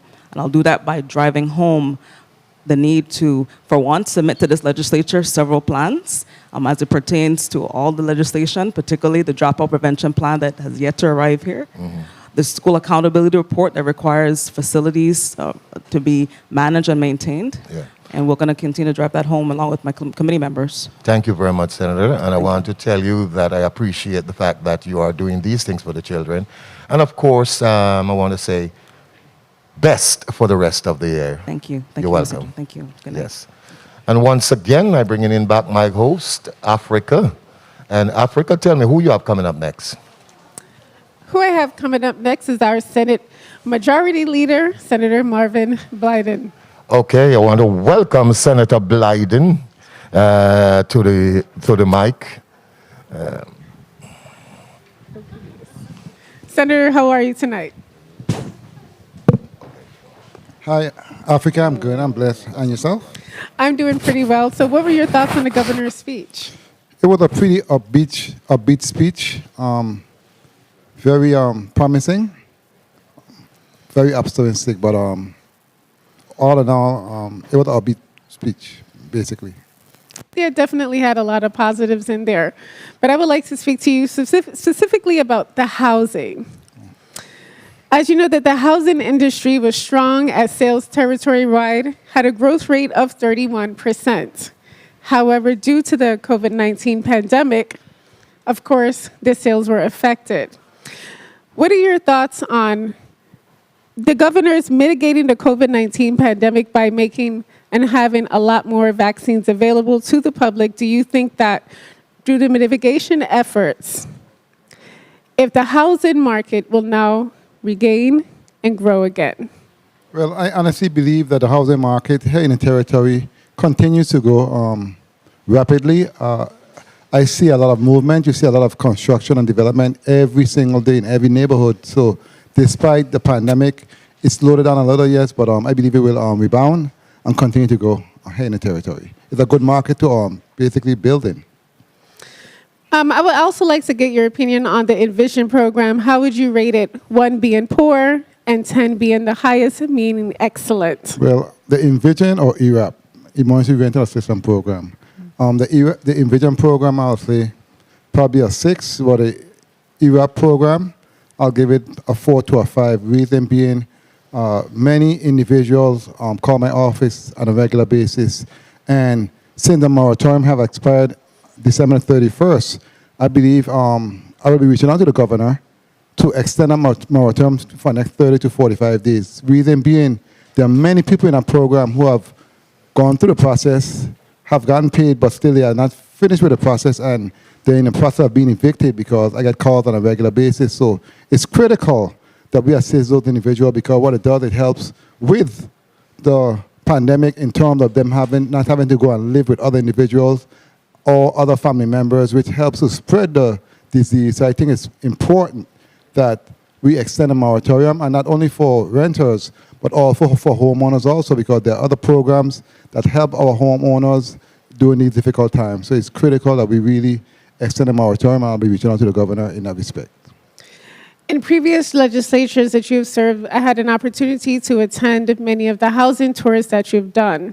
Where are we with the progress then, and how are we now? Well, finally, FEMA has released many funds to assist, as you heard the governor spoke, in the state of territories, many of the different communities with many repairs that have been pending for many years. And I'm happy to see that the residents are finally getting some type of relief when it comes to them living in supposed to be decent, safe, and sanitary housing. So at least the housing authority is starting to actually live by those words. So I'm happy for the residents in that respect. How satisfied are you with the progression of the construction of the hurricane-damaged housing communities? Well, like I said, as we know that the process, FEMA takes some time in terms of going through the red tape. But I would say I'm not very satisfied, but I'm happy to see that there's progress moving forward.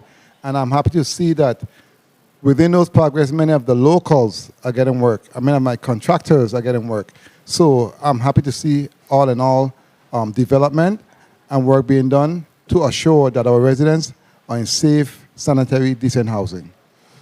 Senator, was there anything in particular that the governor did not mention tonight that you were looking forward to hearing? Yes, when it comes to the students, our students, and I'm happy that we use some type of common sense and finally got them back in the school when it comes to testing everyone. But what I would have loved to hear is what they are doing about the many individuals with these computers and equipment and the connectivity in order for them to keep up, especially they think they're already behind and they've been at home for some time now. What is being done to assist those individuals in terms of getting caught up and being able to do their work at home and be able to stay in tune and stay up with the other peers throughout the United States. Thank you, Senator, for this interview tonight. And thank you for the time, and have a blessed evening. You too. Coming up next, of course, my lovely co-host Winston. And Thank you very much there. As I said, one more wonderful interview with Senator Blyden. And of course, coming up next is Senator DeGraff. And he's a senator that I appreciate in the senator. Senator DeGraff, also. welcome, Senator. Thank you. Thank you very much. I can stand up and interview, I'm good. No, Senator. I know you are a harmy man. And of course, you're frisky. Frisky. Yeah, so let me ask you a frisky question. Sure. Senator DeGraff, you heard what the governor said in his speech tonight. What's your general view? Well, I think the governor mentioned a lot of great things. Give him an A+ on how he dealt with COVID. But, all the monies that were given back, the 8% and everything, but I was a little perplexed in the ending when he started to talk about the census. And we lost, it would take about 30,000 people to boost our population. You're talking about, he's speaking about the repopulation of Virgin Islanders. Repopulation, right. I heard that. Did you get the impression that he's speaking about we bringing back Virgin Islands to come back to the Virgin Islands to work and so forth? And that's what I wanted to clear up, because I see. I could see that as a door opening for anybody to come in and fill a gap in the territory, and then we start to lose our Virgin Island base and things that we could provide for Virgin Islanders, make incentives for them to come back home. That's a very good point. So in other words, you did not heard anything from him where he's specifically going to guarantee that Virgin Islanders would get these jobs. Correct. Or incentive to come back. Exactly. Have the opportunities for homes and everything. So, so I was looking at that. Mm-hmm. And, again, in healthcare, cancer treatment, the Charlotte Kimmelman Center, I would like to have heard something along the lines of the progress on that, because, again, we have a lot of Virgin Islanders who have to leave for healthcare in regards to cancer, and some don't make it back home. So at least if you're going to get your treatment and grow from that, it should be at least home. But, so something like that, it was a good speech for an accomplishments in terms of things that he did in his time frame in 1 year. So, one of your pet peeves in the Senate, I did not hear him speak of your pet peeve, the veterans. Exactly. with the veterans, there are so much services for the veterans. Again, I would like to have heard different things too. Whereas again, the National Guard that was able to get paid for compensation from that 2017 hurricanes was a bill that I was the sponsor and passed in the 33rd. So now they can be adequately paid and for their services that they render. You know, so that's a plus. But again, more services for the veterans also. Well, Senator, I got 30 seconds Good. left. Tell me, have you any plan to address certain issues that he spoke about tonight on the floor? I have legislation in for gun parts coming into the territory to address the gun violence in the territory. And before I close, I'd like to put out a condolence to all the persons who have lost their life from COVID. Thank you to the first responders and the essential workers who came out to provide services during this detrimental time of COVID. So, thanks, gratitude, moment of silence, and thank you for the interview. And I'm thanking you very much, Senator de Graaf, and I wish you the best going down to, of course, the election period. Thank you very much. Highly appreciate it. You're welcome, sir.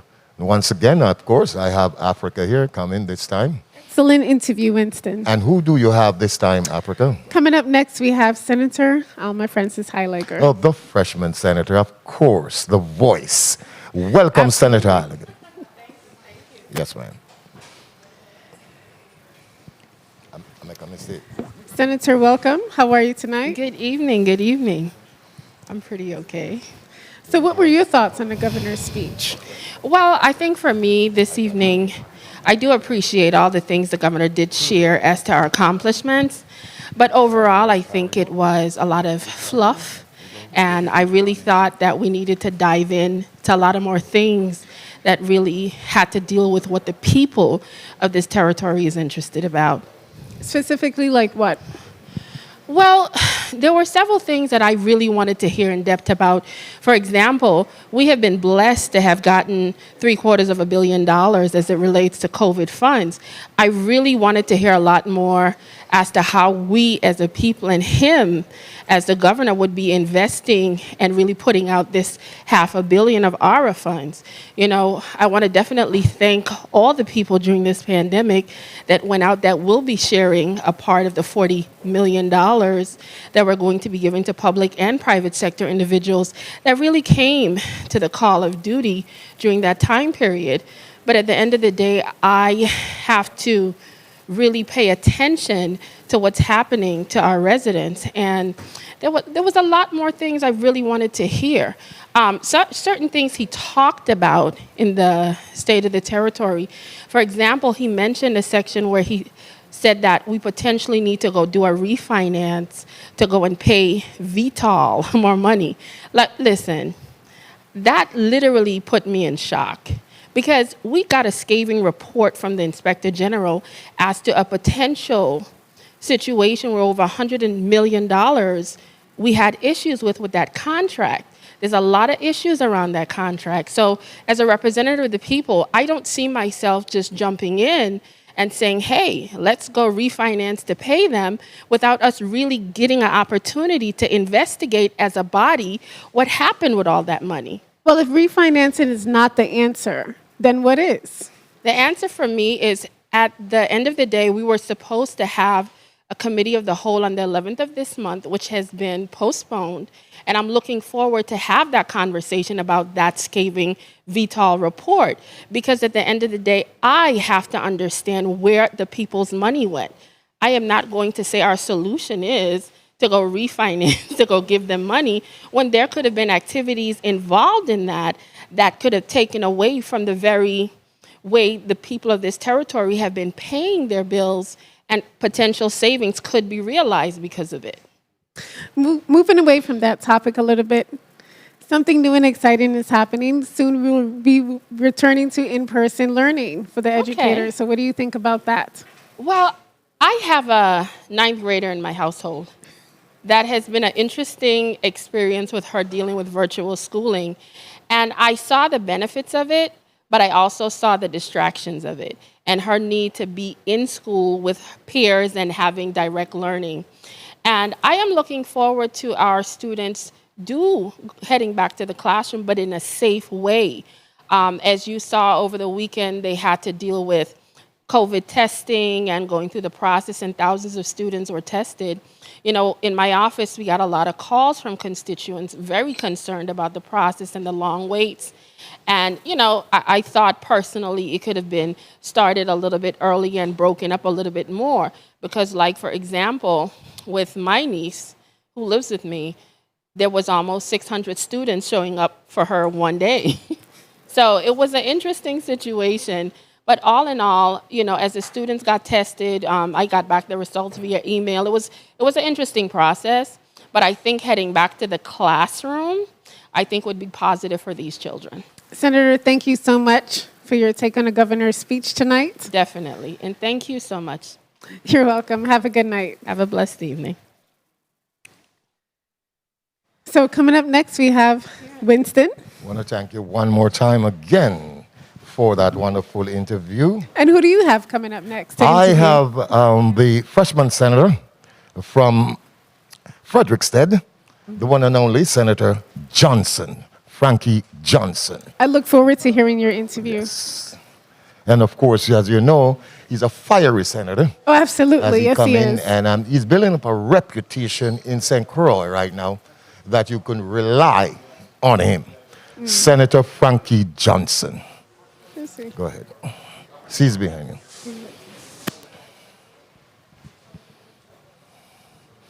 Good evening.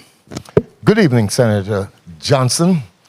My first question, you know, when I was listening to the governor's speech, he said something that, to me, he was talking about you. Not negatively, but an issue that you really taken on. But before that, give me your overall impression of the governor's speech tonight.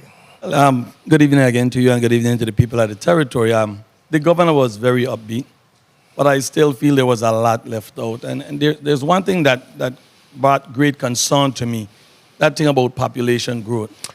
Oh, I see. And why that brought great concern to me, our population will continue decreasing if our health care is not in better condition for elderly population that we have here. I see. So people continue having to leave in the territory for health care. So how do we grow the population without thinking about our seniors, without making sure that the health care is up to status and up to date? So, I have a little issue with that, but I can tell you we'll continue going down. Right. But in reference to that, let me go back to that, because that strike me not as strange, but it strike me as not well developed. I had the impression that the governor was saying that he wants to bring back Virgin Islanders, probably who went to college and working in America, or leave the island because there was no job available, and he's going to find a way to bring them back by, of course, boosting the economy. Didn't you get that impression from that? I did get that in a sense, but you also have to be compatible, because if you're talking about bringing them back for jobs, the wages are very low. That's but correct. the cost of living is high. That's correct. And I think you started alluding to that Envision program, which was the biggest disaster. I go to people home on a regular basis, and I have to listen to folks complain about this disaster with this Envision program. I know family that died, and now their relatives are being told their home will not be repaired. Okay. So that is something very dear to me when I see that the seniors that are out there, depending on this Envision program that has been just a failure. I got you.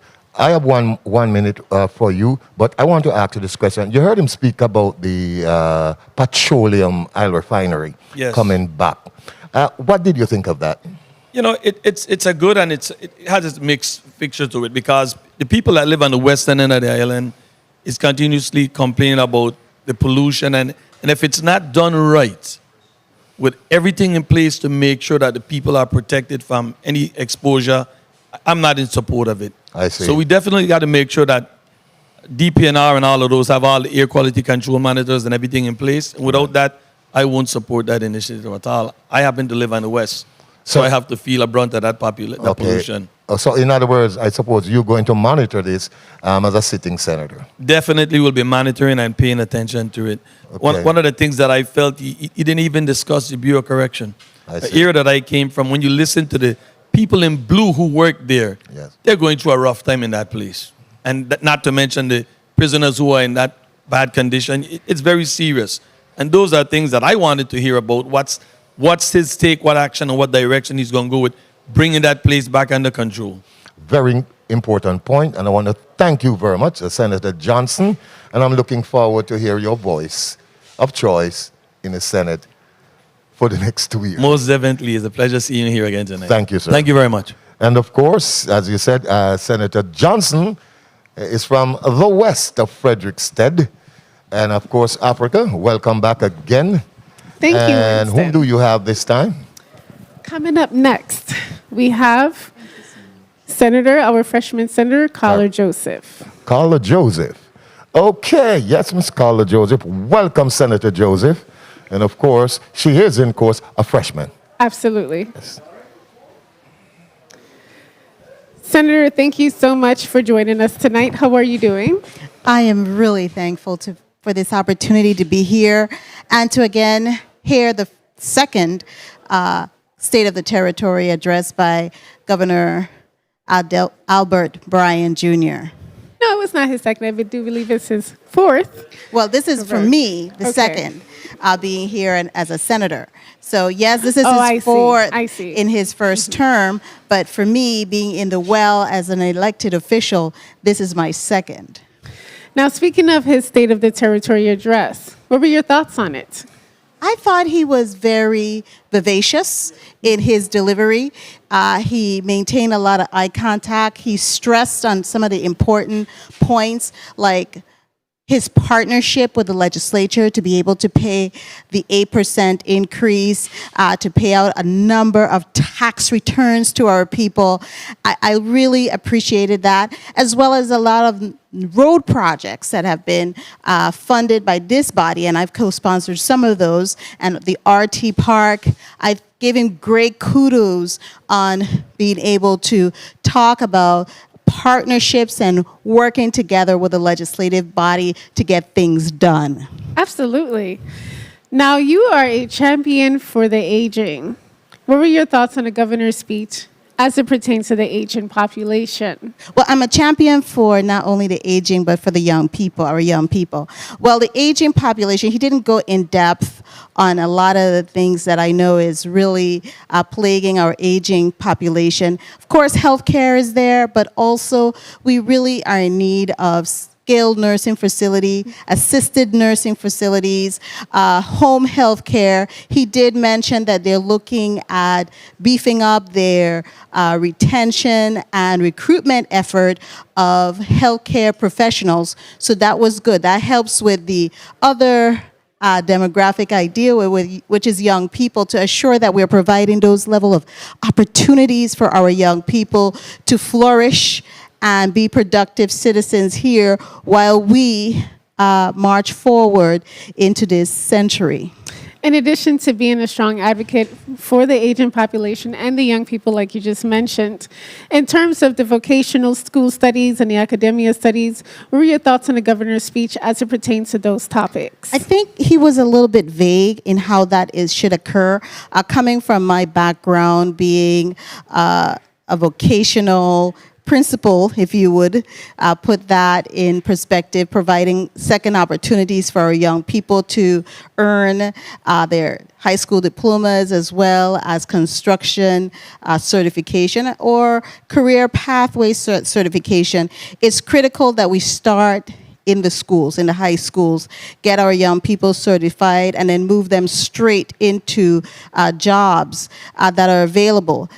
They should be using allied health in the schools, in the high school, not only at the CTEC, but for adult learners, but also for those young people in the high school career pathways and in high school who are currently enrolled so that they could complete high school, have a vocational certification, and then when they leave high school, they're right there in a job. That's what we're supposed to be looking at right now. In terms of hearing, was there anything in particular that the governor did not address tonight that you were looking forward to hearing?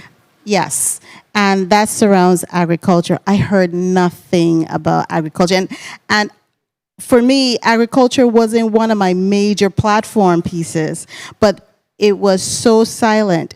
And I was surprised because he mentioned in his 2040 plan that that was something that he has as the number one, feeding our people, food source, food resources, and it was really absent. I heard nothing about agriculture, and we have to try to do better for agriculture because that's how we are able to sustain ourselves as a community. If you can feed yourself, you will be able to sustain yourself. Senator, thank you so much for this interview tonight. It's my pleasure, and thank you for having me.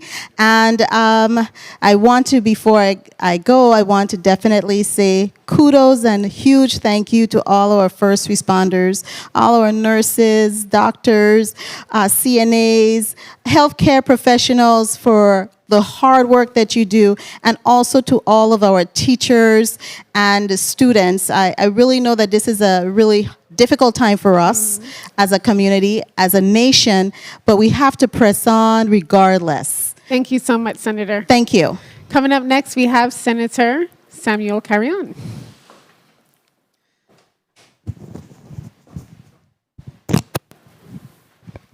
Good evening. Good evening, Senator. How are you doing tonight? Great, doing good. What were your thoughts on the governor's speech? I think overall, his speech, I guess the delivery of the speech, he sounded very optimistic. Yes. The governor, on many occasions, spoke about how we are thriving. With regard to that, I think we're not there yet.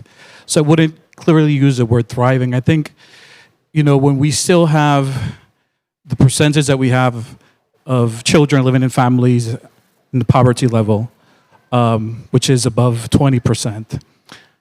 Still parents and small businesses struggling. There's a lot of work to be done. I think we're on the pathway, but there's still a lot of work to be done. So I think overall, he sounded very hopeful and optimistic, but we have to really move the pace on how things are moving in the territory. On a scale of 1 to 10, 1 being poor and 10 being excellent, how would you rate the progress thus far? In which area specifically? Like you said, poverty. I think we are maybe at a 5. Okay. Yeah. Why? Again, because there is still much work to be done after 3 years. The pace of how our recovery funds are moving, still slow. You've heard in many instances speak about the Envision program, the schools that are to begin construction. There's a lot of red tape and bureaucracy that really it's holding back the progress of what we should be seeing. I think members of our community, they want to be able to see, we're hearing about a lot of plans, but the implementation of those plans are taking too long. And that's where we need to really accelerate and really speed up the pace to get things done. You opened up initially by saying that the speech was really optimistic. Anything in particular really stands out to you as far as the optimism is concerned? He mentioned about paying the retirees that are owed the wages retroactive pay, which we know that that's been for decades. And they really deserve it. I'm hopeful that can be done. I'm supporting it. I just see financially how that is going to be possible. It might be kind of difficult at the moment, but I'm all full support in retirees receiving what they deserve for many years that it's been waiting. The governor did mention in terms of the employee pension plan that, we are in a financial crisis. Any suggestions of how we can get ourselves out of that? Well, we've been working very hard at the fourth legislature under the leadership of Senator Viale and the subcommittee that has to do with GRS pension. So we're very optimistic, and there's a proposed legislation that's coming forward to really solve the problem that we have with GRS and pave the way for our pension to be insolvent and not be in the condition that it is right now. Another thing that kind of, I heard tonight was with regards to the racetracks, the horse racetracks. He didn't sound too optimistic in that area. Horseman Association, the horsemen, they've been struggling. I think that's an area where we really need to focus attention because it also provides for young people apprenticeship programs, also stimulates the economy. So I really would like to see a change in that area. And 2023 sounds kind of too far. They've been waiting for far too long. So we need to really restore both racetracks in the territory. Anything in particular that the governor did not talk about tonight that you were really looking forward to hearing about? I think maybe I wanted some more details in some areas in specific. I think part of it was a bit vague, and he spoke a lot about the federal funding, that a lot that has been done or he is planning on doing has to do a lot with because of the federal funds that we have that are coming to the territory. But I also was optimistic to hear that they have selected director for the gun violence office. I believe that prevention is the key, and we need to provide more programs that would bring prevention methods and would help our young people to just stay away from crime activities. Senator, thank you so much for this interview tonight. Thank you.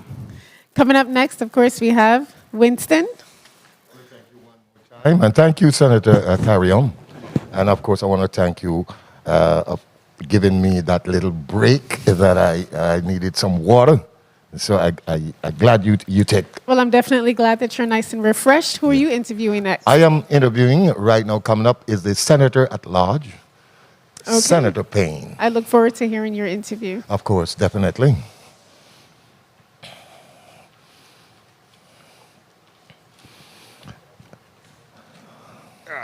Welcome, Senator Payne. Good evening, good evening. And I'm glad to see you.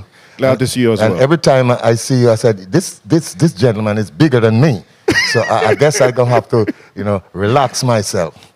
Senator Payne, as the large senator, of course, you're responsible for 3 territories, St. John, St. Thomas, and St. Croix.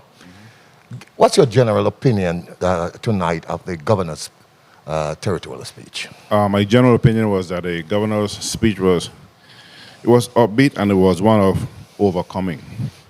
Overcoming as far as the territory went through not 1, but 2 Category 5 disasters. Not just hurricane disasters. And as we are starting to come out of that, here it is, we are thrown into a pandemic. And throughout the pandemic, even though we went through 2 hurricanes and the pandemic, we didn't go through massive layoffs, massive shortages of any type. We still persevered as a community because of the quick thinking and the quick response of our Department of Health. They were able to put things in place relative to making sure that we had testing sites. We had information about the COVID.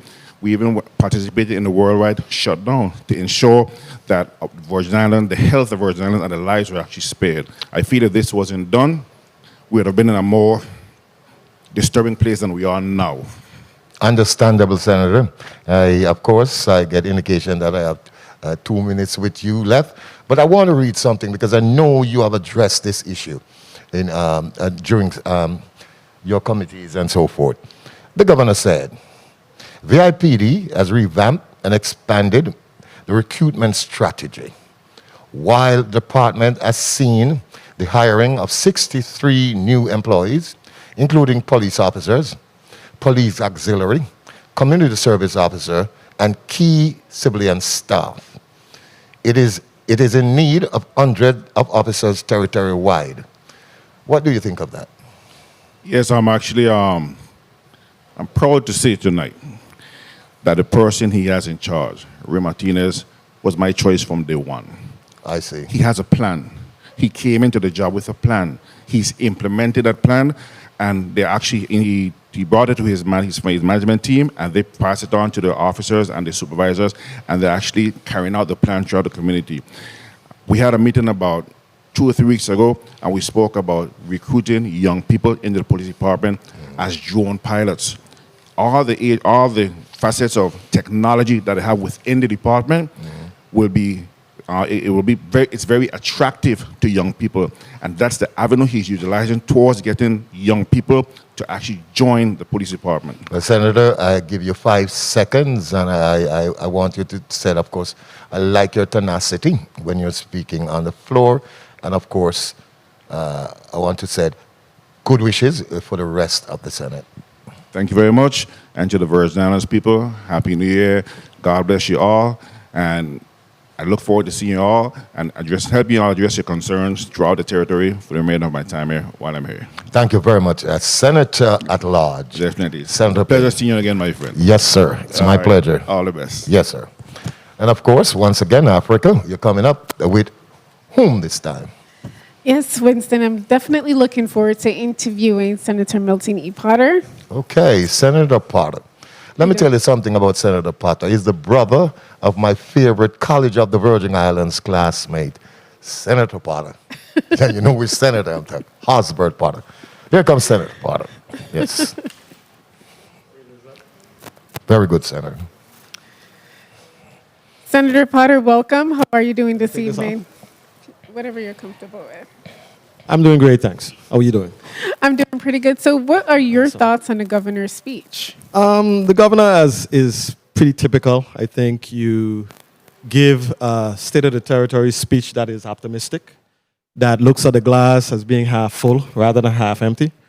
And that has just been consistent with every State of the Territory address that I've seen. So the governor was no real exception there. He gave a uplifting, optimistic presentation on the state of the territory.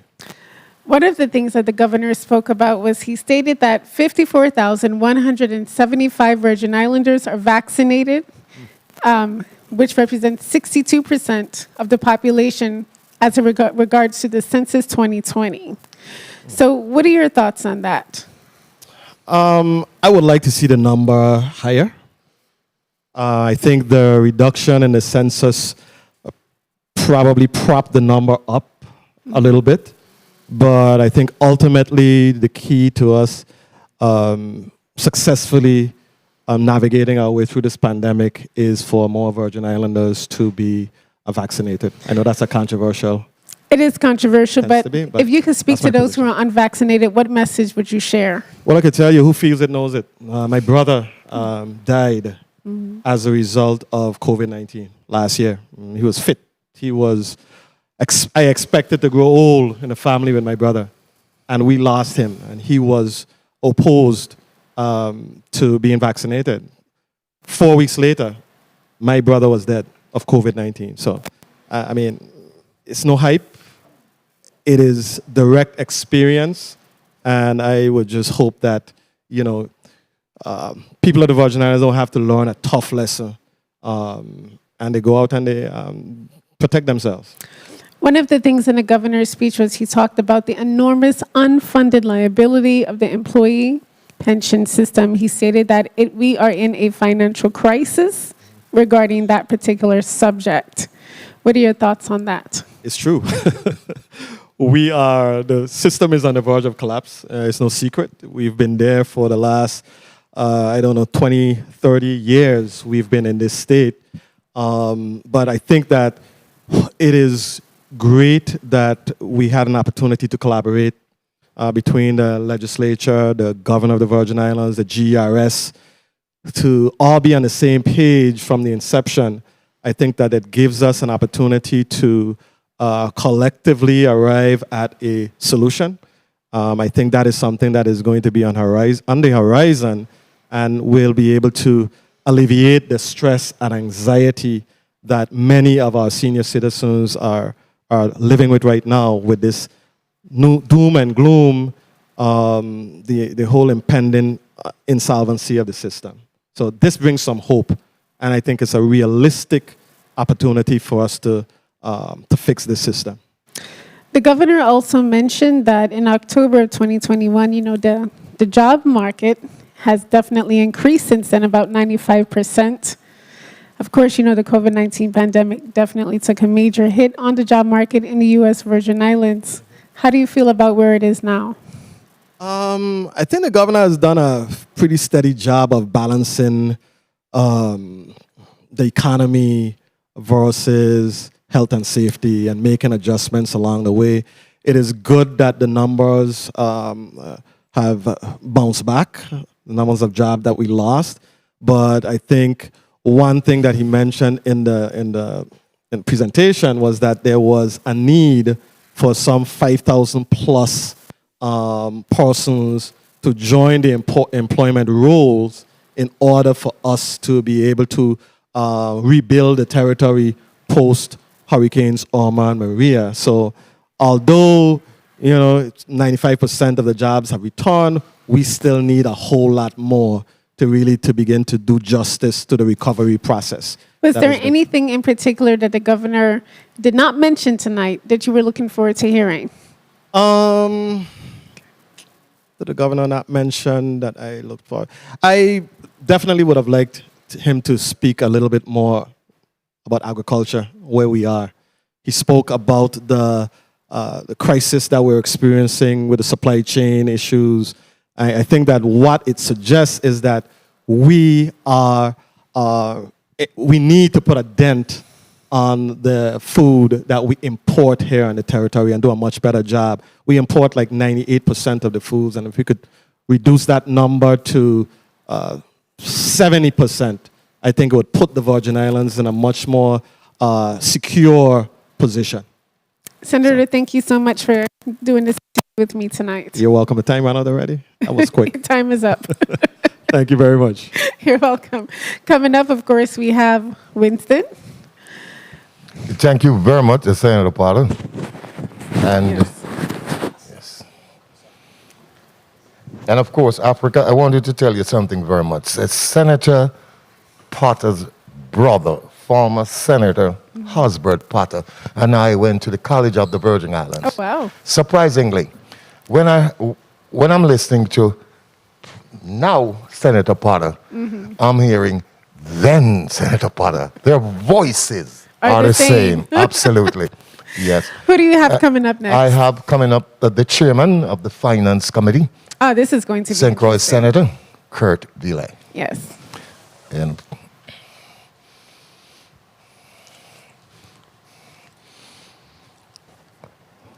welcome, Senator Kurt Vile. Although I know 5 minutes is a short time for a man in the Senate that we describe as the numbers cruncher.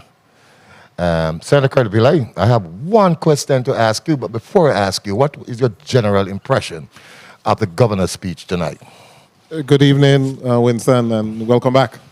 So I'm glad you're here doing this interview tonight. My impression was that he gave us a federal report. He gave us a report of the utilization of COVID funds, the utilization of the American Rescue Plan, disaster recovery, but it didn't touch a lot in terms on the use or the development of additional funding that will go towards the GVI. It was a lot of federal discussion. So would you, I guess in our sense of a purpose, in our way we speak, you would say there was not a lot of flesh?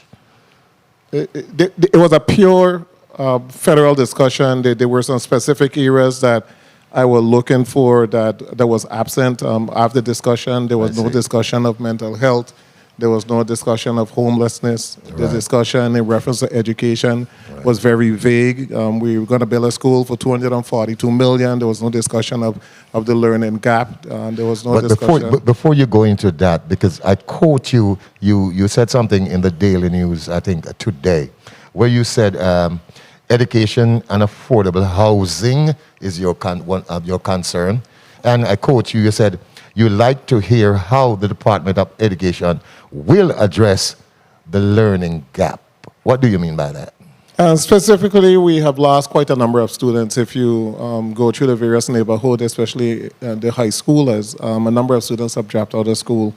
And we're going to need to develop a retention plan where we're going to have to go back and capture those individuals and bring them back to school. If you realize the numbers that was spoken today in the governor's speech, he said we had 700 and something graduates territorially. We had 700 graduates between Charlotte, Amalie, and Complex 5 years ago. So there's a severe decrease in the number of students that are graduating from school, and you must look at the impact and what is going on. You got to look at the cohort. So I think we need a way deeper discussion as to what is actually happening in the Virgin Islands when 4 high schools are graduating less than 200 students per school. I see. Did you hear any grassroots concerns that you have in your mind that he didn't mention? Well, even before you go there, you said housing, and I wanted to just touch on that quickly. No problem, Senator. The First Time Home Buyers Act was a bill that I sponsored. And a question that we asked the Housing Finance Authority, Mr. Griffith, about 2 weeks ago, in which was told to us that they haven't even requested the $4 million from the GVI yet to begin to make sure that this program is implemented. So I heard a lot, but I want implementation. I want to see the Envision program. I want to see the First Time Home Buyers Act. I want to see GFL not open. I want to see actual stuff that we're able to see and touch, because you're hearing, well, we have obligated $4 billion, but tomorrow when you drive on St. Croix, can you see where the $4 billion has been obligated or what have been spent in reference to infrastructure or in reference to programs? Look at the healthcare system. What have been touched for healthcare? Kimmelman Center is closed. There's still no decision on Snyder. Wang Louis GFL North can't open. What has been touched in education? No schools are being built. The newest school is going to start in 2023. What has been touched in the infrastructure? The major highway, the major roads, the lighting. You're hearing a lot of, we project by this date, we project by that date, we're going to get this done. But what has actually been done now, and what is the plan moving forward? So my opening question was correct. There were no flesh on the bone. In my estimation, barely. I see. What about, did you hear anything concerning the racetrack? I heard a discussion in reference to VIGL. We're going to do it with or without them. And then there was a discussion that an agreement will be sent down tomorrow, or a bill will be sent down in reference to Southland Gaming and extending Southland Gaming contract for 12 years. So if that doesn't sound like special interest legislation, then I don't know what it is. But if you're extending a contract for 12 years to a company that has a monopoly in St. Thomas, and you're trying to say that other legislation is special interest, you need to look at what you're submitting tomorrow. Okay, we have 30 seconds. What do you plan to do going down the road? Well, I wanted to end by saying the success financially of the government of the Virgin Islands lies in the legislature, the finance committee being frugal for the last 6 years, making sure that we cut the fat, not over-projecting, and make sure that we have a balanced budget on an annual basis.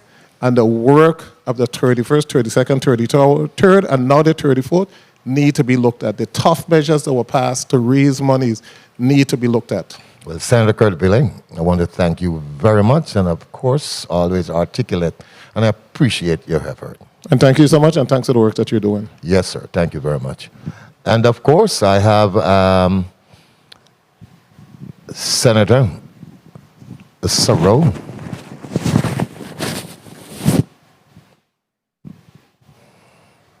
Good evening. Good evening, Senator Sarro. I want to welcome you.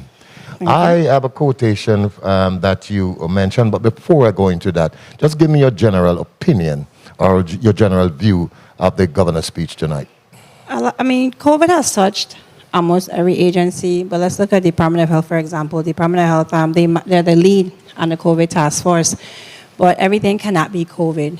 And a lot of it was based on the pandemic. The Department of Health is responsible for mental health, for substance abuse, for family planning. And the same with IRB, the success of IRB cannot be predicated solely on how many stimulus checks was given out. But how are we fixing the 6,000 tax errors that we have, you know? So a lot of it was focused on the pandemic, but agencies have a lot more that they're mandated to do by statute, and we've seemed to have forgotten that. Oh, I see. That's very interesting that you make that observation. I have a quotation from you that I read out of the Daily News. And the quotation that when I was reading it sounded like poetry to me. You said, "We are in a state of emergency, but there is no urgency in moving the projects forward." What projects are you talking about? We have literally, we're just announcing that we've been obligating money here, obligating money there, but we're not seeing the tangibles. We're not able to touch the projects. And when you look at the entire speech tonight, it was, again, predicated or contingent upon all of these projects moving the $25 million that he intends to give back. Well, he wants us in the budget to give back. every year for retroactive. That would come if that is to be a reality.